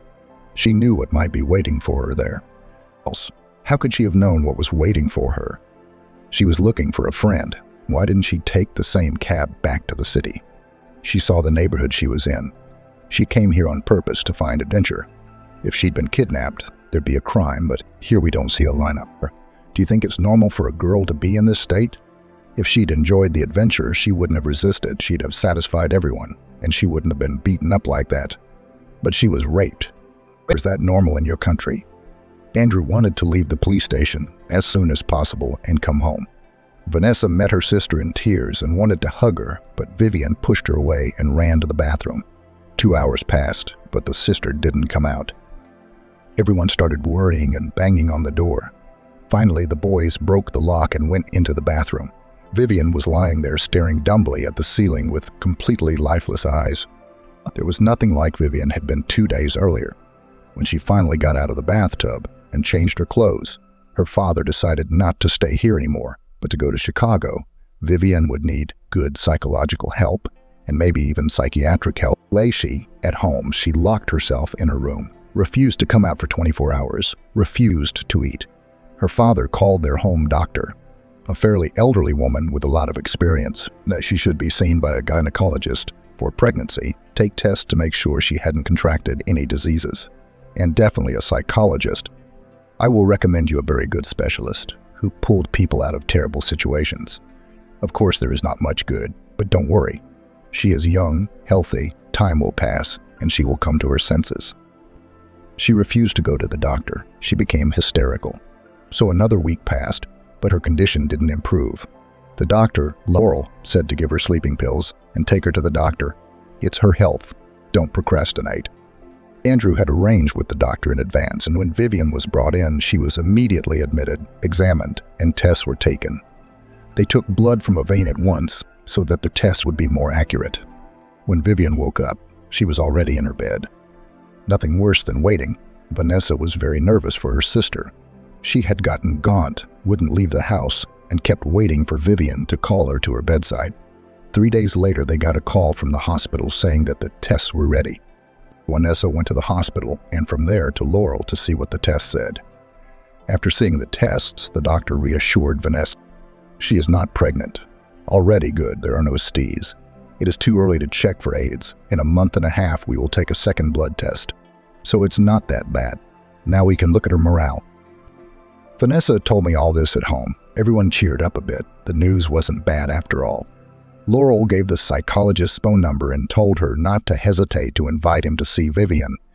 It had been a week since Vivian had been home, but her condition was terrible. Suddenly, Vanessa had the idea to call Daniel, to tell him about Vivian. Maybe he could help. But she forgot that her purse, where her passport, money, and phone were, had been taken from her by her rapists. But she wouldn't give up. The university wouldn't tell her the phone number, but her dad would be lucky. He got Daniel's phone number through some acquaintances, and Vanessa called him. When he heard the whole story, he was horrified. Why did she do it? Why didn't she tell me? He had many questions, but Vanessa didn't know the answers to them. So interrupting him, she asked, "You're coming to help your sister?" "I won't be able to until a week from now. I'll pick up my mom from the hospital, and then I'll be out of here." "Okay, call me as soon as I can." "Okay, call me when you get there. I'll give you the address." It took Daniel a long time to get over what he'd heard. Poor girl, what she'd been through. He had to help her. His soul was aching. He couldn't forget what Vanessa had told him. Daniel arrived as promised a week later. He was very worried. What would he tell her? How would he reassure her? But when he entered the room, everything became clear and simple. She recognized him immediately and even wanted to smile, but she didn't really succeed. But why was his heart beating so hard? Why were his palms sweating? Did he really have any feelings for her? She was also beautiful, only her current beauty wasn't as bright, but still, she was good. Her eyes were very sad because her heart was sad. Her soul with the sad eyes was searching among the other eyes for a soul who could hear her sadness and comfort her. He did not see that Vivian, whose eyes played with devils, and every minute her head was full of crazy ideas, when he sat down on her bed, and she put her arms around his neck and sat so long. He felt that she was crying. No, come on, why these tears? You have such beautiful eyes, and tears make it hard to see them. She put her palms on his face, looked at him for a long time, and kissed him on the lips. It was so sincere and tender that Daniel pressed her against him, whispered in her ear that everything would be okay, and kissed her too. It wasn't a passionate and long kiss, but it was precious to her. She was coming to her senses and felt loved in spite of everything. No, it's easy. Let's go for a walk around the house. I'll take you on the swings. Oh, I don't have the strength, Vivian said quietly. And I'll carry you in my arms and put you on the swing. No, all right, she said, smiling for the long day she had spent in his room. The whole household sat downstairs waiting for Daniel to come out and tell them everything. But when they saw him carrying Vivian in his arms outside, there was a mute scene. Everyone turned their heads as if on cue, seeing them off with a look. They walked for a long time until Vivian was cold. Back, she quietly walked by herself. He walked her to her room and put her in bed. She looked up at him and immediately fell asleep. Daniel went downstairs where everyone was still waiting for him. "Thank you, Daniel. Vanessa thought to call you, and it was a good idea. Her daughter is better now that you're here." Andrew spoke. Daniel couldn't take his eyes off Vanessa. "You two look so much alike, like two peas in a pod." "You have a double happiness, Andrew." Person said goodbye and said he'd come back tomorrow. All night, Victoria dreamed of a gypsy woman who reminded her of their first meeting, that she was the one who predicted everything. "Let me tell you another fortune," said the gypsy. "No, don't. I'm afraid of you," Vivian screamed. "Go away. Don't scare me." Vanessa heard her shout because their rooms were next to each other. She touched her shoulder and her sister woke up. Her forehead was with. "I'm thirsty," she said. Vanessa quickly ran to get a bottle of water and gave it to her sister. "Me." "Where is Daniel?" Vivian asked in a weak voice. "You. He will come later," he promised.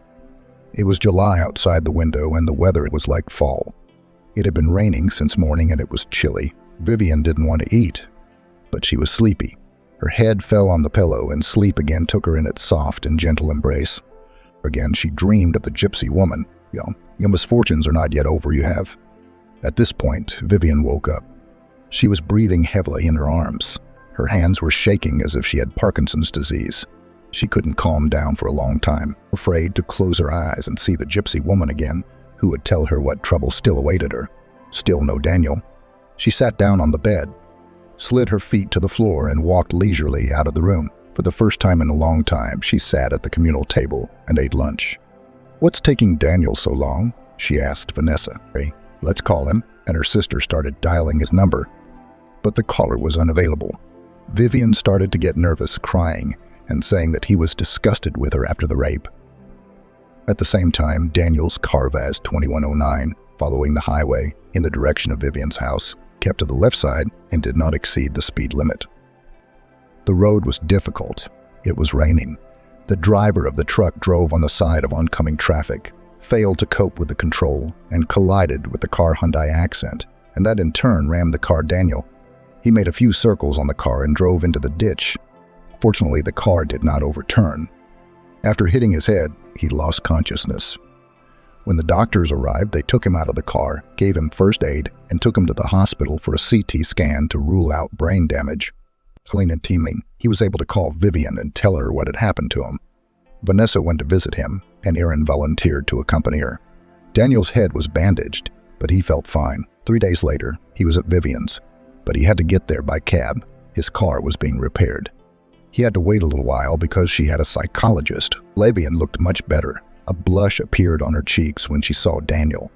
She smiled her white-toothed smile. There was a sparkle in her eyes. The old Vivian was coming back. Smart, beautiful, confident girl. There was still a month left before school started, and Daniel was supposed to return to Spain, but only for a couple of weeks. She was sad and already missing him. She imagined they would talk on the phone for long periods of time, and he would finally tell her that he loved her very much. Despite their good relationship, Daniel was afraid of them. The age difference intimidated him, talking at the university. A professor's connection with a student would make so much noise. He didn't know how to do the right thing so as not to ruin the girls. After all, she had just turned 19. In fact, she was a child. He will still have time to think about this difficult question, but Andrew, as if he realized that the young man has difficulties with the decision of the question and decided to help. Daniel, do you like Vivian as a woman, or are you just helping her out of her depression? Vivian is great. I like her a lot. But do I have the right to get my hopes up? I'm almost twice her age. What will she need me for in 10 years? She'll only be 29 and I'll be almost 50. Do you think I can take advantage of a girl's crush? It's a complicated question. All I want is for my daughter to be happy. And with you around, I can see her happy. Let's not rush things. I'm leaving now. And when I return, I'll solve this issue. Goodbye and goodbye to your beautiful girl. Nye. Thank you, Daniel, and have a nice soft landing. Daniel flew to Spain the day his mother was discharged from the clinic. In the evening, the family gathered around the table. Nelly had prepared a delicious dinner. Daniel had bought wine and snacks, and the evening had been very heartwarming and warm and delicious. Nelly kept glancing at Daniel, but he avoided meeting her gaze. She wanted him to propose at dinner and tell her parents. But after meeting Vivian, he didn't want to rush into it. Something was stopping him from making a final decision in his relationship with Nelly. By the end of the evening, she realized that there would be no marriage proposal, and her mood dropped to zero. She'd gotten out of the room quickly, saying things couldn't wait. No one held her back, didn't ask her to stay.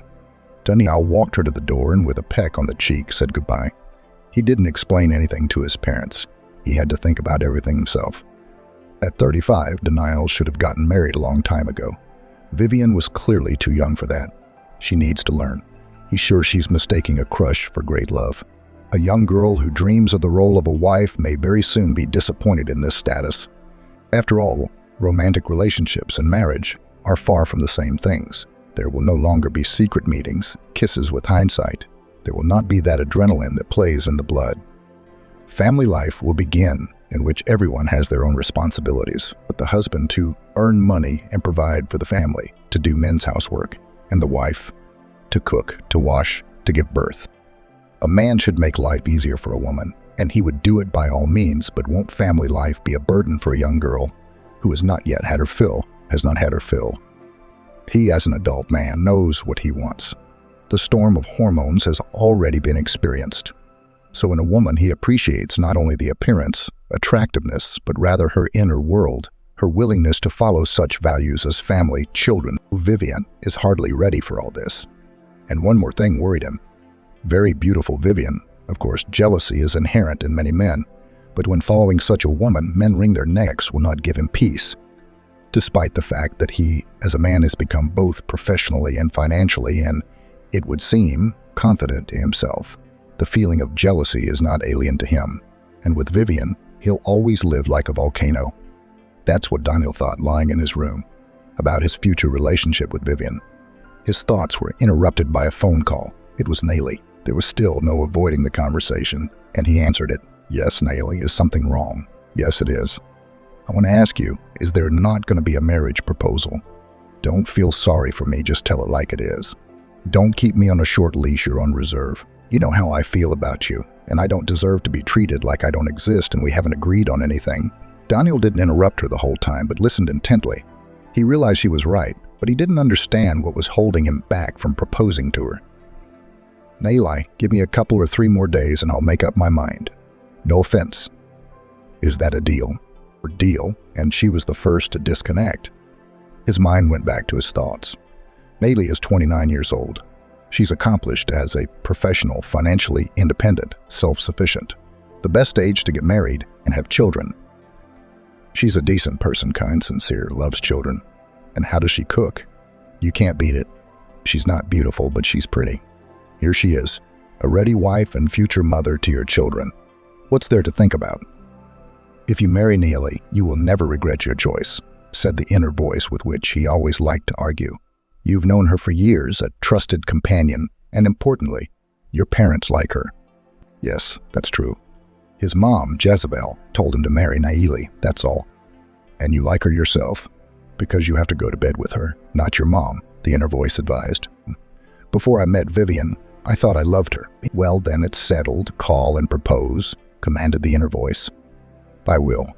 Nayli is my man, but Vivian will meet her prince. He will be younger, prettier, and of course, he will love her very much, because it is impossible not to love such a beautiful woman. The next day, he called Nayli and invited her to visit him. Taking her by the hand, he went up to his parents and said, Mom, Dad, I'm getting married. This is my future wife. Do you bless me for my union with her? And his parents said yes. They decided to get married on New Year's Day. Every year on the 31st, they would celebrate their family day. Nayli was happy because there was no one in her life she loved more than Daniel. Her dream had come true, and she would soon be Nayli. Tyler sounds like it. She loved everything about Daniel from the university. Daniel quit because he realized that Vivian had no brakes. She would wait for him, worry. He would just feel sorry for this girl who had already been through too much lately. Just before the school year, he called her, congratulated her, wished her success and excellent marks. She spoke to him quite cheerfully, so she was in a good mood. After that, he threw away the old SIM card and inserted a new one. He noted to himself that he did it all with regret, but there was no turning back. Family life was ahead, and it was necessary to prepare for it morally. They applied to the registry office and began to prepare for the wedding. He moved to live with Nayli. She had her own apartment and he had a rented one. They were not going to have a big wedding. They would rather spend the money at a ski resort in fabulous Switzerland. Both were skiing well, so there were no disputes about where to go. At the Swiss resort, the young wanted to celebrate the new year once again, preparing for the wedding, for the new year, invitations to guests. All this made our newlyweds twirl and turn, but there was really a lot to do. Daniel helped Nayli and everything. Friends did not sit idle either. September 1st, 3rd year. How quickly time flies. Just out of high school with Vanessa and already in her 3rd year of college. The first thing she did was to look at the schedule of the 2nd year to see when she could see Daniel.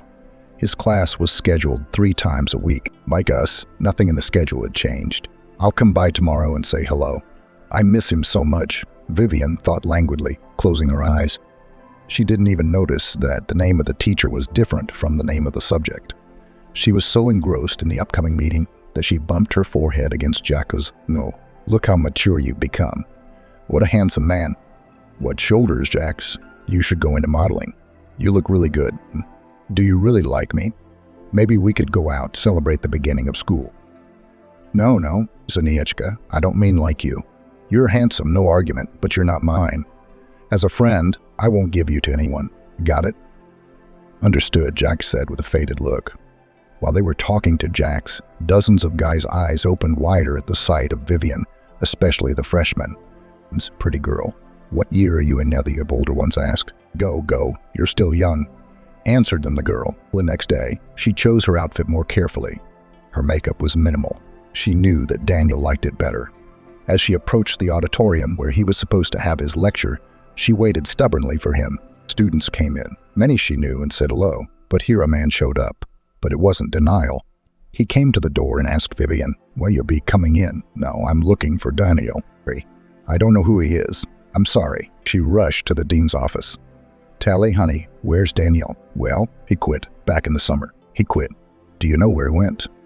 "No, nobody knows exactly, but they say he quit teaching. He's working as a consultant for some firm. I don't know which one." She didn't know what to compare her condition to. She'd been run over by a skating rink. "She's dead, she's gone." "Is he disgusted with me after what happened?" "Well, he realizes it could happen to anyone. Not just anyone. It could happen to you. Because you're reckless." The inner voice couldn't bear not to air. "You shut up, nobody's asking you." "I'm sick of being without you," Vivian sharply retorted. She didn't want to study anymore today. She went to Vanessa's faculty, broke her out of class, and they went for a walk, eating ice cream and talking. Yeah, talking, because that's what she needed most right now. How could he, Vanessa, say nothing and just disappear from my life? "You should call him," her sister said. She dialed his number, but there was no answer. He changed his SIM card. "Listen, I know where he lives. Let's go." "Well, let's go," Vanessa said reluctantly. She didn't like this situation. It was high time her sister calmed down and moved on. It was not her man. There were other people living in the apartment, where the previous tenant had gone. They had no idea. Her last hope of finding Daniel was gone. She hadn't been to the university for the third day, lying there with her arms stretched out along her torso. Vanessa sat next to her, talking to her the whole time. "Vanessa, well, if he didn't want to commit his personal life to me, we could have stayed friends, couldn't we? What do you think?" "Oh, I think it's a bad idea." "Why do you think that?" "Because you're not ready for it. It's just that you'd be trying to keep him in your own life, with the hope of getting him back. Well, think about it. Would you be able to handle that kind of friendship? I bet you'd want more than that, wouldn't you?" Vivian was silent for a long time and then answered, "Yes, I'd get him with this friendship. And we'd probably become enemies." "That's what I'm saying." "Vanessa, maybe I should find a replacement for him. I have a lot of choices at the university." "No, dear sister, you shouldn't. Take a rest. Realize the experience, analyze the former relationship so you don't make mistakes later. Don't get yourself worked up. Do not build yourself a jilted bride, by the way, which you have never been. Minimize the tragedy of the situation. Nothing fatal happened. No. Look, Vanessa, maybe I should go to a fortune teller." Max, you're losing your mind. You don't need a fortune teller. Daniel didn't promise you anything. He said you're not a couple. Didn't he? Isn't that right? That's it. Go to sleep and go to school tomorrow. Okay? Yes, tomorrow for school. Thank you, sis. You're welcome. They kissed and left to meet again tomorrow. 5 years had passed since the above events. During this time, the girls graduated from university and worked for Andrew at the firm. Vanessa was a senior lawyer in the department, and Vivian headed the economic department, and very successfully. She was a strict boss, sometimes even harsh, but everyone loved her because Victoria Andreevna was fair. She always helped her employees and noticed good work. Vanessa was getting ready to get married. Aaron proposed to her and she agreed. Vivian, on the other hand, was never able to give her heart to someone. She still hadn't gotten over denial, even though she hadn't seen him since and he hadn't made himself known. She searched for him on social media but couldn't find him. He even contacted the computer aces, but they said he wasn't registered there, and Denial lived and worked not that far from Vivian. He married Naili and they had a son, Pete, and a daughter, Vivian. One day, while sorting through the piles of magazines that were already falling out of her nightstand, Vivian saw a 3-year-old family magazine that she bought on an occasional basis. On the front cover, she saw Daniel with his wife and children. Inside on the spread was a huge article about the Queen family, and the art of being a family. That was the title of the article. Why hadn't she seen this magazine before? How could it have passed her by? Vivian read it several times in a row. A welcoming atmosphere reigns in the family of Daniel and Nayeli Tyler. Their friendly family consists of 4 people: mom, dad, darling daughter, Vivian's son, Pete. As the head of the family, Daniel told us, he knew his wife from the Institute. He could not resist such a beauty. The wedding was played. Every time she read to this point, she threw the magazine and began to remember again and again their meetings with Daniel. Daniel's son is 2 years old and his daughter is a year old. So now the kids are 5 and 4 years old. Why did he name his daughter Vivi? Isn't there any other name? So he wanted to leave a memory of her, or maybe love. She asked her father to get Daniel's address from the magazine editor. She just wanted to meet him and talk to him. Dad sent a public relations woman to the magazine's editor, very knowledgeable, very talkative, explained the situation to her in general terms. All right, Andrew, I'll try to help you. A week went by. My father had some very interesting information. He didn't know how to tell his daughter. Knowing her impulsive nature, he kept putting off talking about it, but Vivian felt that her father knows something, but she does not tell her. So one day she went to his office and told him she wouldn't leave until he told her. He started by saying that Daniel was a widower. No. What did you say? He's raising the kids alone. Vivian, sit down and calm down. That's why I didn't want to tell you as long as possible. No. Stop it, Dad. Talk to me. I'm nervous enough as it is. Yes, I am. Her father, knowing his crazy daughter who was pacing the office from corner to corner, asked her to sit down and not to rush him. Taking a deep breath, he began to tell what he had learned about. 3 years ago, his wife, Nayeli, was the editor of this magazine. She was described as a good person and knowledgeable. 3 years ago, she and other staff members were in an area contaminated by radiation. Nayeli decided to interview those who were left behind to live with their families in those areas. There was a terrible mortality rate there, especially child deaths. But people had nowhere to go and stayed in their homes. There was a huge article about these families, children in her magazine. The authorities, before this article, did not want to recognize this problem, but Natalia disrupted this anthill and these families began to help. But after a year, she herself began to feel bad. At first, she wrote it all off as fatigue, but when it became unbearable, she went to the doctor. She was diagnosed with cancer, already at the 2nd stage. She underwent surgery, and a year later she relapsed. After more surgeries and chemotherapy, she died last year. Daniel was left with 2 children. Since his parents are in Spain, his mom Nayeli came to visit him. She now lives in his house and helps with the children. He works a lot. He has to support the house and the 2 children. It's not easy. That's about it, I guess. Did she get his address or phone number? I did, but I don't think you should call him, let alone go to his place. The kid's grandmother might not like it. It hasn't been that long yet. Wait, don't rush him. Dad, I want to offer to help. Vivian, you know you can't do anything to help. Distracting him from the kids, making him nervous, yes, but he doesn't need that yet. He's still fresh in his mind. Vivian knew her father was right, but she was afraid of losing him again. A man like that would never be ignored by a woman, but she decided to wait. A couple of times she went to his house and saw him from afar. She saw the children greeting him, Nayeli's mother walking with them. But she had the good sense not to get out of the car, but to watch from the sidelines. 6 months later, without saying anything to her father, she drove up to his house, and when she saw him get out of the car, she went out to meet him. Well, hello, Danielle. How long I've waited for this meeting, but if you tell me to leave now, I won't be here again. Nay, hello, Vivian, no, I won't. I'm very glad to see you. Come on, I'll introduce you to my children. Is this comfortable? Am I disturbing anyone? No one, it's fine. Seeing the beautiful woman, Nayeli's mother, with her lips pressed together, retreated to her room. And the children surrounded their father. It was obvious that they were happy to see him. Kids, I'd like you to meet my friend Vivian. Pete was the first to be introduced. Beautiful, just like a princess. I'm Pete. No, what can I call you? What do you like? Reese. Pete sounds gentle and affectionate. I think I'm going to call you that too. Okay, said the boy. And little Vivi hid behind her daddy and didn't want to go near a strange aunt, even though she was beautiful. But Vivian gave her a doll when the child gave in. For the rest of the evening, she sat in the arms of the strange aunt. Then everyone drank tea, But Daniel's mother-in-law never came out, though the children called for. The children had to go to bed, and Vivian went home. "Will you be coming again?" asked Pete. "No. If your daddy says I can, I'd love to." "Daddy will let me," said Daniel. He walked Vivian to the car and they said goodbye. As soon as Daniel entered the house, his mother-in-law immediately flew up to him and began to complain that you've already forgotten your wife, got yourself a woman and even brought her home. You've forgotten my daughter in 2 years and you've been going out with women. Samantha, don't say things you don't know.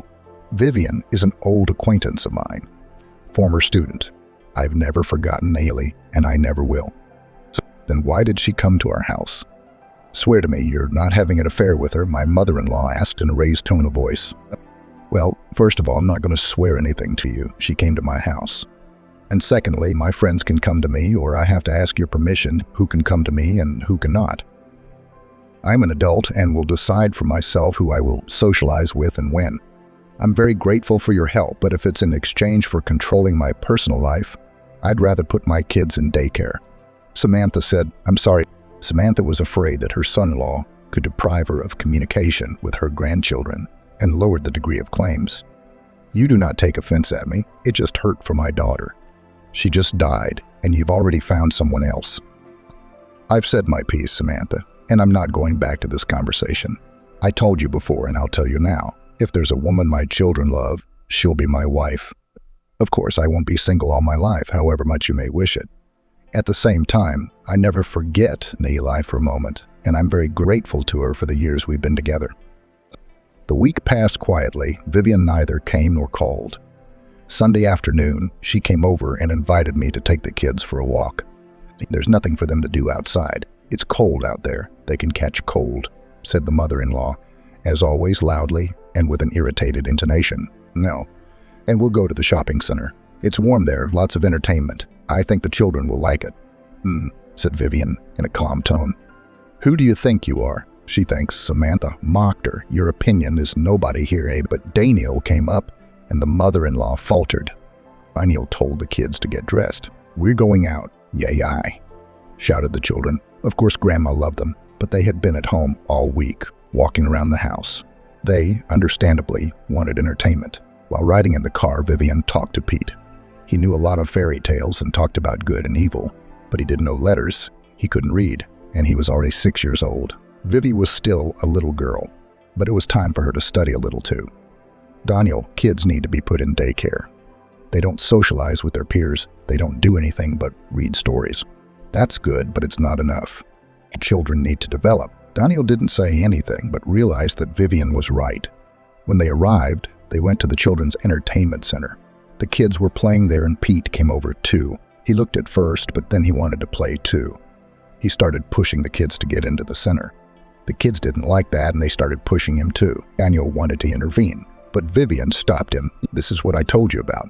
He doesn't know how to play in a group because he doesn't socialize with his peers. Don't rush him, let him try to solve the problem. But the kid took offense and ran to complain to his dad. Daniel explained to him as best he could that he was wrong. We didn't get home until the evening. The children were happy, though tired. Saying goodbye, Vivian told him to think about what she said. Daniel found a private kindergarten and put the children there. But it cost him some of his life. At home, there was a huge scandal. The mother-in-law did not try to restrain herself and was not shy in expression. This girl hummed in your ear that the children should be given to a kindergarten. Right? I can see right through that bitch. She wants to get into bed with you, so she's all about the kids and you. But I ain't gonna let that happen. Next time, she'll be out of this house like a cork out of a bottle. It could be your mistress. Why did you name your daughter Vivian so you wouldn't forget about her? Isn't that a steep price to pay, Samantha? You're a smart woman and you want what's best for your grandchildren. Do you think they need to socialize with their peers? Do they need to know something other than the stories you read to them? Should they be ready for school? Why don't you tell me I'm wrong? That's just it. And about the name Vivian, that's what Neeli called her and you know it well. The mother-in-law didn't say anything and left, slamming the door. The children loved the daycare center. Only the teacher complained that Pete hurt the children if they didn't give him a toy. The kids complained to their parents and they complained to me. I explained to him how to behave, but he was very offended by me and all day long. You see, he sits in the corner, You should talk to him at home. Daniel didn't think Vivian would be so right. For 6 months, he'd been struggling with Pete and how to deal with the kids, and the teacher would tell denially. We won. He started to communicate with the kids and they accepted him. I'm so happy for the kid. He did it. And Niall was also proud of his son, but he was even more grateful to Vivian. Vanessa and Aaron's wedding day was approaching. Daniel received an invitation. They entered the wedding hall together with Vivian. She was over the moon. The wedding was grand. There were not many people, just close family and friends, but it was a lot of fun. Songs, dances, toasts, and a very beautiful toast was given by Daniel. A wedding is a special celebration. Beautiful, unforgettable. Many people say that after the wedding the relationship leaves all the romance and remain only gray everyday life. I would like to tell you that everything depends only on you. Remember this always, because how you will build a family life such it will turn out as a result. Happiness to you, and let the flame that burns between you nowhere never disappear. Bitter, she'd never danced with him before. And now he asked her to dance and said thank you in her ear, that she was in his life again. His arm was around her waist and he held her tightly in his embrace. She was only afraid of one thing, that the music would end quickly and he would rush home to his children. But she reassured herself that he wouldn't be lost for so long now, especially since he didn't want to be. She had much to ask him, to find out how he had lived all this time. But she had matured, become more mature, and waited for her time. She knew it would come soon. The house became more crowded. Aaron came to live with his wife, even though he had a nice apartment. They were together 24 hours a day. At work, Vanessa was his subordinate, and at home, Aaron obeyed Vanessa in everything. But her sister wondered how they didn't bore each other. Perhaps it was love. Vanessa was a wise and patient woman. All the sharp corners she smoothed with one word, and always said that the main in the family, Aaron. This gave the husband confidence in himself, and he thanked Vanessa for it. As soon as Pete's kindergarten was going well, Vivian offered to hire a teacher to prepare him for school. I have an employee in my department, Alechka. Her mother is an elementary school teacher, but retired. Let her come to Pete's house once a week, say on Saturday, and tutor him. Vivi would need to be tutored too, but since she's younger, they have different curriculums, I guess. But I think Vivi would hear and see everything, and it would be good for her too. I understand that it's hard for you to provide for 2 children alone, and these services have never been cheap. But I can help you by giving you a bonus on top of Olga's salary to pay for Pete's tuition. Vivian, thank you, but it's not necessary.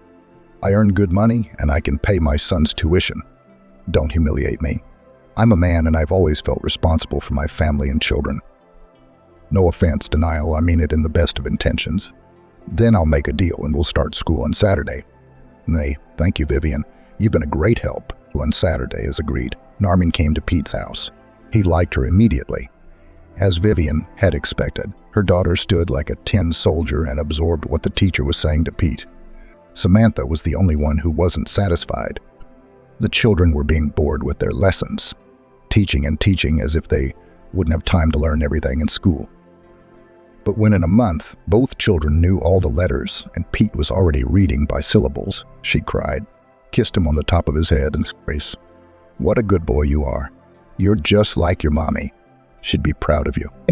6 months later, Pete was reading remarkably well, counting to 20 and solving simple examples. The child learned to retell what he had read, which developed his speech and increased his vocabulary. The question of choosing a school came up.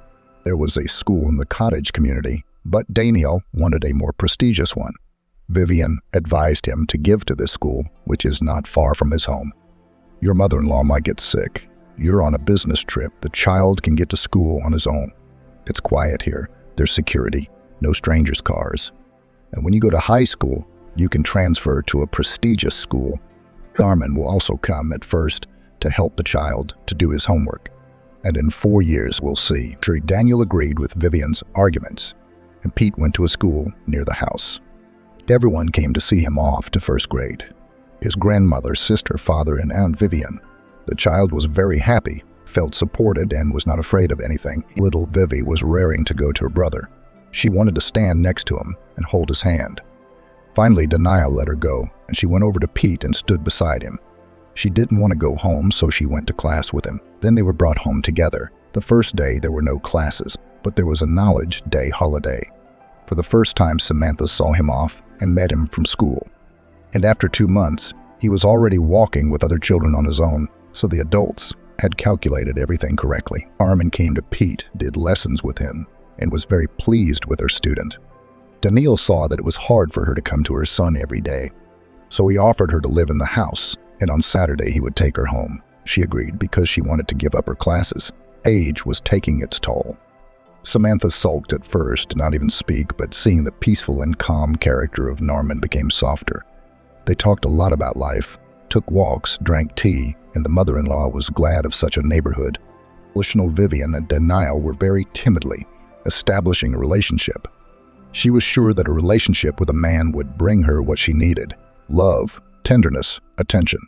Everything a woman gets when she is loved. She was not in a hurry or active. After all, sometimes a woman herself begins to rush events or worse, to lead the process, which is very frightening and repulses a man. Being a mature lady, she did not rush events, did not push the man, and gave him the opportunity to sort out his feelings. She did not call him first, did not impose meetings. She waited for activity on his part and was afraid to scare away the fragile happiness that smiled on her after 5 years. She realized that after a few meetings, she shouldn't treat it like she was marrying him tomorrow. She was very afraid of hurting his feelings for his ex-wife. That was another reason that kept her in no hurry. She didn't want to take up all of his free time and space with her. She also realized that a mature man doesn't show his feelings right away. And Danielle was far from being a boy. Despite her mother-in-law's displeasure, they met, went to the theater and movies, spent time with their children, who missed their father very much, but were not in a hurry to go to bed, although both of them wanted it very much. Pete finished first grade. He studied easily. Norman praised him very much. Danielle thanked her for her work, for her warm attitude to Pete, gave her a salary, a bonus, and let her go on vacation. It was almost a year and a half after their meeting, but nothing had moved forward. Danielle did not make any steps for rapprochement, and Vivian lost hope for personal happiness. She decided to go on vacation to a warm place, to bask in the sun, to think and maybe start a new life. A whole new life without Danielle. She took the tickets and flew away. The sea, the sun, the white sand was beautiful. What a nice vacation. She only now remembered that she hadn't been on vacation in 2 years. Work, her new position, it took up all her time. She slept as peacefully as a baby. It had been 10 days since she'd been in this magical place, but it was as if she hadn't rested yet. One day, she dreamed again of a gypsy woman from that distant time. This time, she was friendlier. "Well, why are you afraid of me? I remember you screaming and crying so I wouldn't scare you. Everything I predicted for you came true. Now I can tell you what's next for you. Would you like that? No, don't. Let it stay the way it is. What's going to happen is going to happen. You once told me I wasn't cut out for married life, but I think you were wrong about that. I want to get married, I want kids, but I can't. Well, there are single people. No. Don't worry, you won't get married for a long time, but everything will end well. And most importantly, you're in for a great surprise. You have no idea, but it's going to make you happy." And she was gone. Vivian opened her eyes hard. Her head hurt a little, so she decided that she would not go to the beach today. She took a shower, ate breakfast, and felt better. "No, I'll go to the beach, at least to lie down in the shade, get some sea air." She dozed off again and woke up to someone looking at her. Opening her eyes, she saw Daniel looking at her and smiling. "Well, you wanted to run away and I found you here too. Why did you disappear so suddenly? I thought I would never see you again." I thought, well, I can't wait for Daniel to be nice to me. I've got to do something about it and start living without him. Get used to everyone going their own way. "No, Vivian, we'll go together, if that's okay with you." "No, I don't mind because I love him." Pete graduated from elementary school with an honorable mention. Norman was a great credit to him for teaching him so much. His daughter finished 3rd grade. Daniel and Vivian decided to organize a party for the children. They invited friends and girlfriends from school, invited clowns, and set up tables right outside. The children had fun, and in the evening there was fireworks, a very beautiful sight. It was already getting dark. Parents came to pick up the children and barely took them all home. The holiday turned out to be a glory. Even Samantha enjoyed it.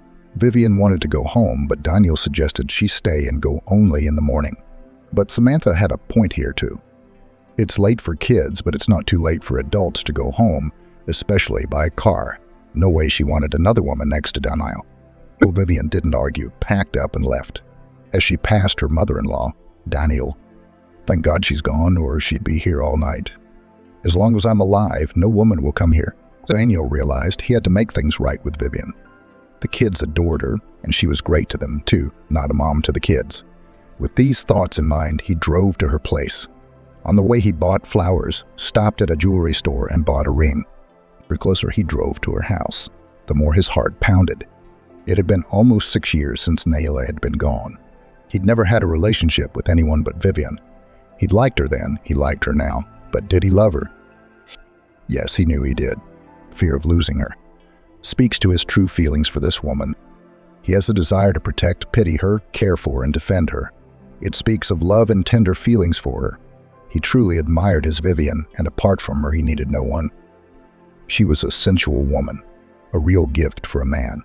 She was always emotional and lived with an open heart. She wanted love, tenderness from him, and she liked to express her feelings in a physical way, a kiss, a hug. It was nice to feel how she reacted to his touch. She was always trembling, and that made him delighted. Yes, she was a gorgeous woman. That's what Daniel thought as he pulled up in front of her house, seeing Daniel with a bouquet of flowers from the window. Vivian paced nervously around the room, anticipating a change in her personal life. And she was not mistaken. Right from the door, handing her a bouquet of flowers, he gave her a ring and asked her to marry. She hung on him with joy and, covering his face with kisses, repeated, "Yes, yes, yes, yes, yes." She did not let him take off his dress. She wouldn't let him take off his cloak. She hugged him and wouldn't let him go. Why do the tears flow so much? Why do my eyes sting so much? The mascara. It smeared on her face and made her look ugly. "Grace, don't look at me. I'm ugly now. You never were. But now you're the prettiest and happiest, my girl." And finally, he allowed himself to relax and kiss her. How long she had waited for this. "I am the happiest woman in the world. You understand me? The very, very one?" "Of course I understand, because I'm just as happy." "No, come on, let's go tell Daddy." Andrew was working in his office and was happy to see Daniel. Daddy, Daniel proposed to me, and I said yes. I'm about to become the wife of the best man in the world. Will you bless us?" "No, can I not, when my daughter is the happiest I've ever seen?" For a father, that's all that matters. Vanessa and Aaron came and congratulated the newlyweds. Vanessa moved quietly. It was hard for her. She was about to give birth to twins. Men. Aaron was happy to be the father of 2 sons. "Danielle, please move him into our home. I found him a good English school. I think we should leave Vivi with Samantha for now, because it would be cruel to deprive her of her grandchildren so abruptly. Friday night, we'll all go over to her place. It's a long winter break, so we'll all be together. And as soon as she finishes 4th grade, we'll put her in Pete's school. I think we should do that." "I'll think about it," said Daniel. "How to do it without offending anyone. I'll go. I still have to talk to my mother-in-law. I don't think she'll be as happy as your dad." They kissed and he left. "Samantha, I've decided to get married. I've just proposed to a woman you know very well. It's been 6 years since Naila has been with us. The children need a mother, and I need a woman I love. Vivian is the best person for that role. The children adore her, and she's wonderful to them, so I see no reason to delay the marriage. We haven't set a date yet, but I think it'll be soon. I always knew you were a bastard. I don't know if Naila told you, but I was against her marrying you. There's no place to test you. You're only interested in women." She was deliberately insulting him, using the most hurtful language to make him mad, and then accuse him of being unbalanced and not trustworthy with children. Daniel sat with his fists clenched so tightly that his hands were white. "I'm sure," my mother-in-law continued, "that you've had this girl before, and you cheated on my daughter with her. It's just that Naila loved you so much she didn't want to see it. And I offered to keep an eye on you, but she wouldn't let me, which is a shame. I would have brought you to light. You're such a cheapskate. Samantha, what you want me to do, tell me if I can do it, but I'm not listening to any more of this crap. You don't have to get married. No other woman can come into this house where the mother of your children lived. Thousands of men live widowed and don't marry. They don't die. And here it's only been 6 years and he's already thinking of getting married. Good people, look at this womanizer. Where's it seen that someone else's impudent grandmother, my grandchildren called Mom? I won't allow it. So as far as I understand, you don't want me to get married. No, I don't. And you have no right to ignore my opinion. All right, dear mother-in-law. I have long endured all your insults and insults for the sake of Naila's memory and for the sake of the children you love. But I see that your rudeness has gone beyond all limits. Whatever you do, I'm getting married. If you insult me as you did today, you'll pack your suitcase and go back to your village. I won't stand for this rudeness any longer. If you turn your children against me, there'll be no place for you in this house. Think about it. You've got all night. If you don't agree with me, you'll pack your bags and go home in the morning. If you stay, I'll know you've accepted the inevitable. Oh, I forgot to tell you something else. Pete will live at Vivian's house from September 1st and attend English school there. You, if you agree, of course, will stay here with your granddaughter for another year. And after a year, I'll take her away and she'll go to school with Pete too. You could stay in the house. It's more comfortable than yours. But you know the conditions. Now, I've said everything. Think about it. I won't change my mind. What kind of father are you? You're a snake, not a father. Naleka can see everything from above. She and I won't let you live. Okay, Samantha, I'll take you right now while I have time. I'm waiting for you. Don't wait for me. You gave me till morning, so I'll decide what I'm going to do in the morning. Or are you going to kick the old woman out? Or better yet, beat her up? Nay, Samantha, I admire your imagination. Where do you get all this stuff? Have I ever hurt you, humiliated you, or worse, hit you? Where is this coming from? It's like I'm having a bad dream and I can't wake up. Or stop fantasizing and go get some rest. I'll be up in the morning. And he went to say goodnight to the children, who wouldn't fall asleep until he performed this ritual. In the morning, the mother-in-law did not come out for breakfast, and the children ran to her room to see their grandmother. She was lying there with high blood pressure, and Daniel called an ambulance. They gave her a shot and told her to lie down for a day. Daniel called work and took the day off to be with the kids. He didn't want to leave the house, so he wouldn't leave Samantha alone, so he didn't go anywhere with the kids. And they played in the backyard. For a whole week, the mother-in-law didn't talk to them. She didn't know what to do. Her anger at Daniel for her daughter was getting out of hand. She was afraid to snap, not to be rude to him again, and not to have a stroke. She decided to call Nina Ivanovna. Having told her everything in detail, she was sure that she would be on her side. But her friend listened to her for a long time, kept silent, and finally decided to express her opinion. It's sad, dear Samantha. What you're doing is not a good example for your grandchildren. Your jealousy has blinded you. I must commend your son-in-law for his tact and patience with you. Killing someone else's monastery with their own statutes, wise people do not climb. You're only making things worse by your behavior. It's been 6 years since Daniel left his wife. But life goes on. I realize losing a daughter is not just a grief. It's a tragedy, especially since you but your son-in-law is a young man. He has children to raise. The girl needs her mom. Soon she'll have questions that only a woman can answer. She won't be able to tell her dad everything, and she loves Vivian. But my daughter, if she was alone, she'd never marry. She'd be faithful to that scoundrel. So why does he have to get married? Samantha, you can't even control yourself when you talk to me right now, and you're calling Daniel names. That is not the behavior of a grown woman. And as for your Nayeli's marriage, I'll tell you this. It's harder for a woman with 2 children to get married. It's not just her desire. There must be a man who loves her and her children, and then a woman has a very short reproductive age, and men want their children. That's why your son-in-law is marrying a woman half his age. If you love your grandchildren and want to continue to communicate with them, if you value the memory of your daughter, do not persecute the man she loves so much. Your son-in-law is a decent man, an excellent and caring father. For 6 years, he's kept your daughter's memory alive. He has a right to be happy. Don't interfere with him. I would advise you to be kinder to him, more compliant, and you will spend your whole life near your beloved grandchildren. Patience and wisdom. That's not what I expected from you. I thought you'd support me. What am I supposed to do? Bless him or something?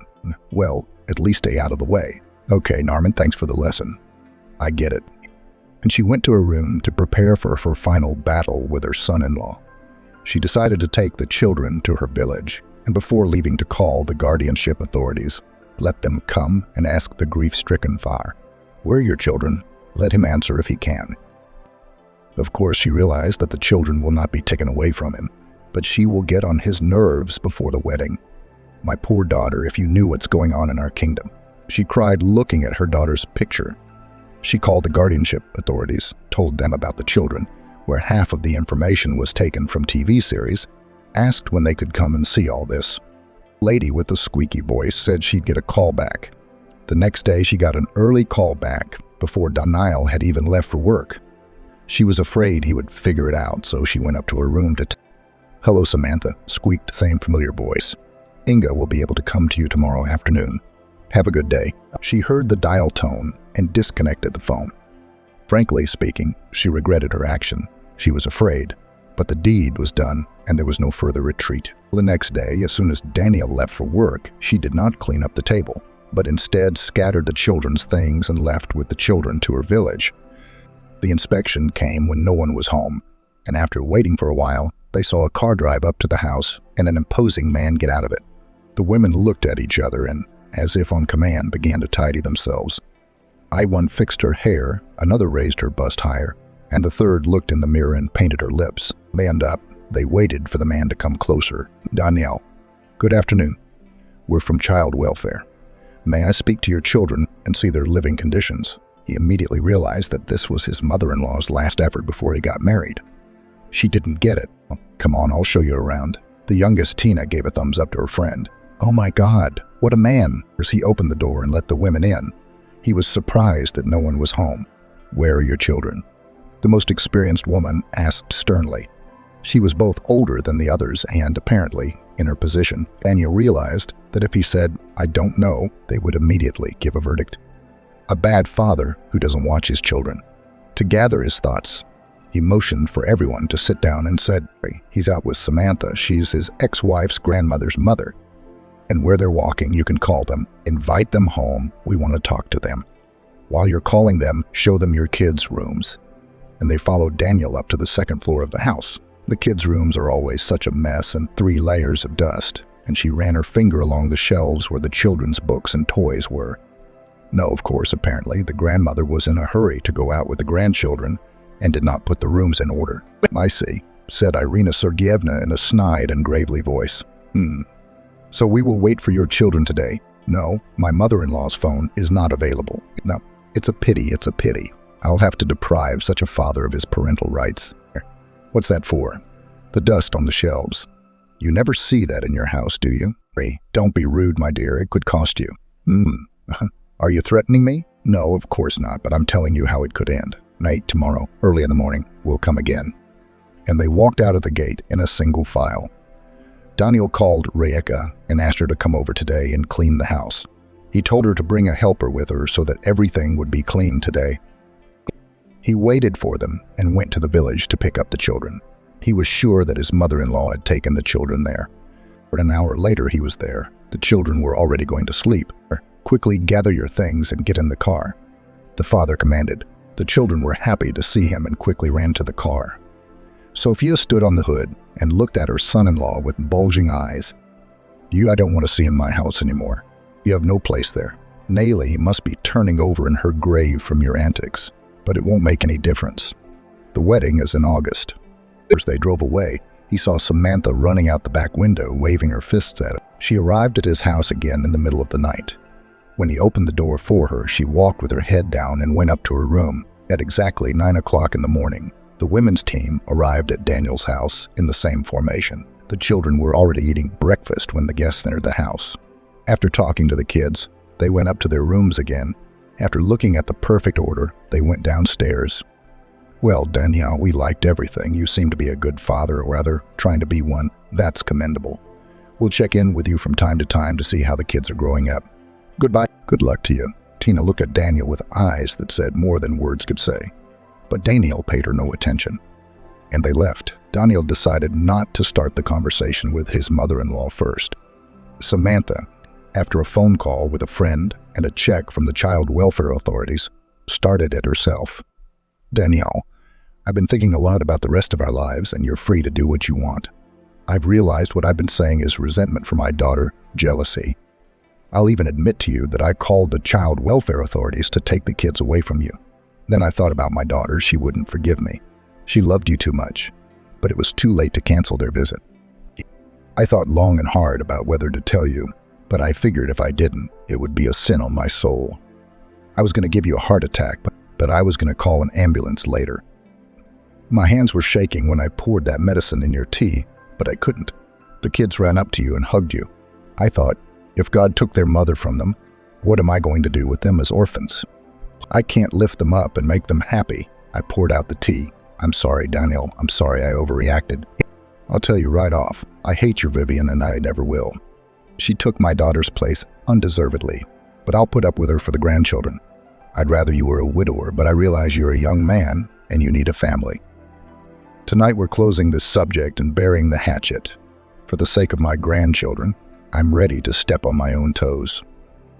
Thank you, Samantha, for your candor. I want to tell you that we're getting married at the end of August because then we're going to my parents' house with the kids. They haven't seen them in a long time and they miss them. John, said the mother-in-law, cried, and with the words, "Do as you please," went to her room. The wedding day came, the most unforgettable day in the life of newlyweds. It's a once-in-a-lifetime celebration, and the happiness it brings lasts a lifetime. For Vivian, the white dress, the flowers, the ransom. All these wedding trappings were of no importance. What mattered to her was to hear Daniel say yes when he answered the question, "Do you, Daniel, want to take Vivian as your wife?"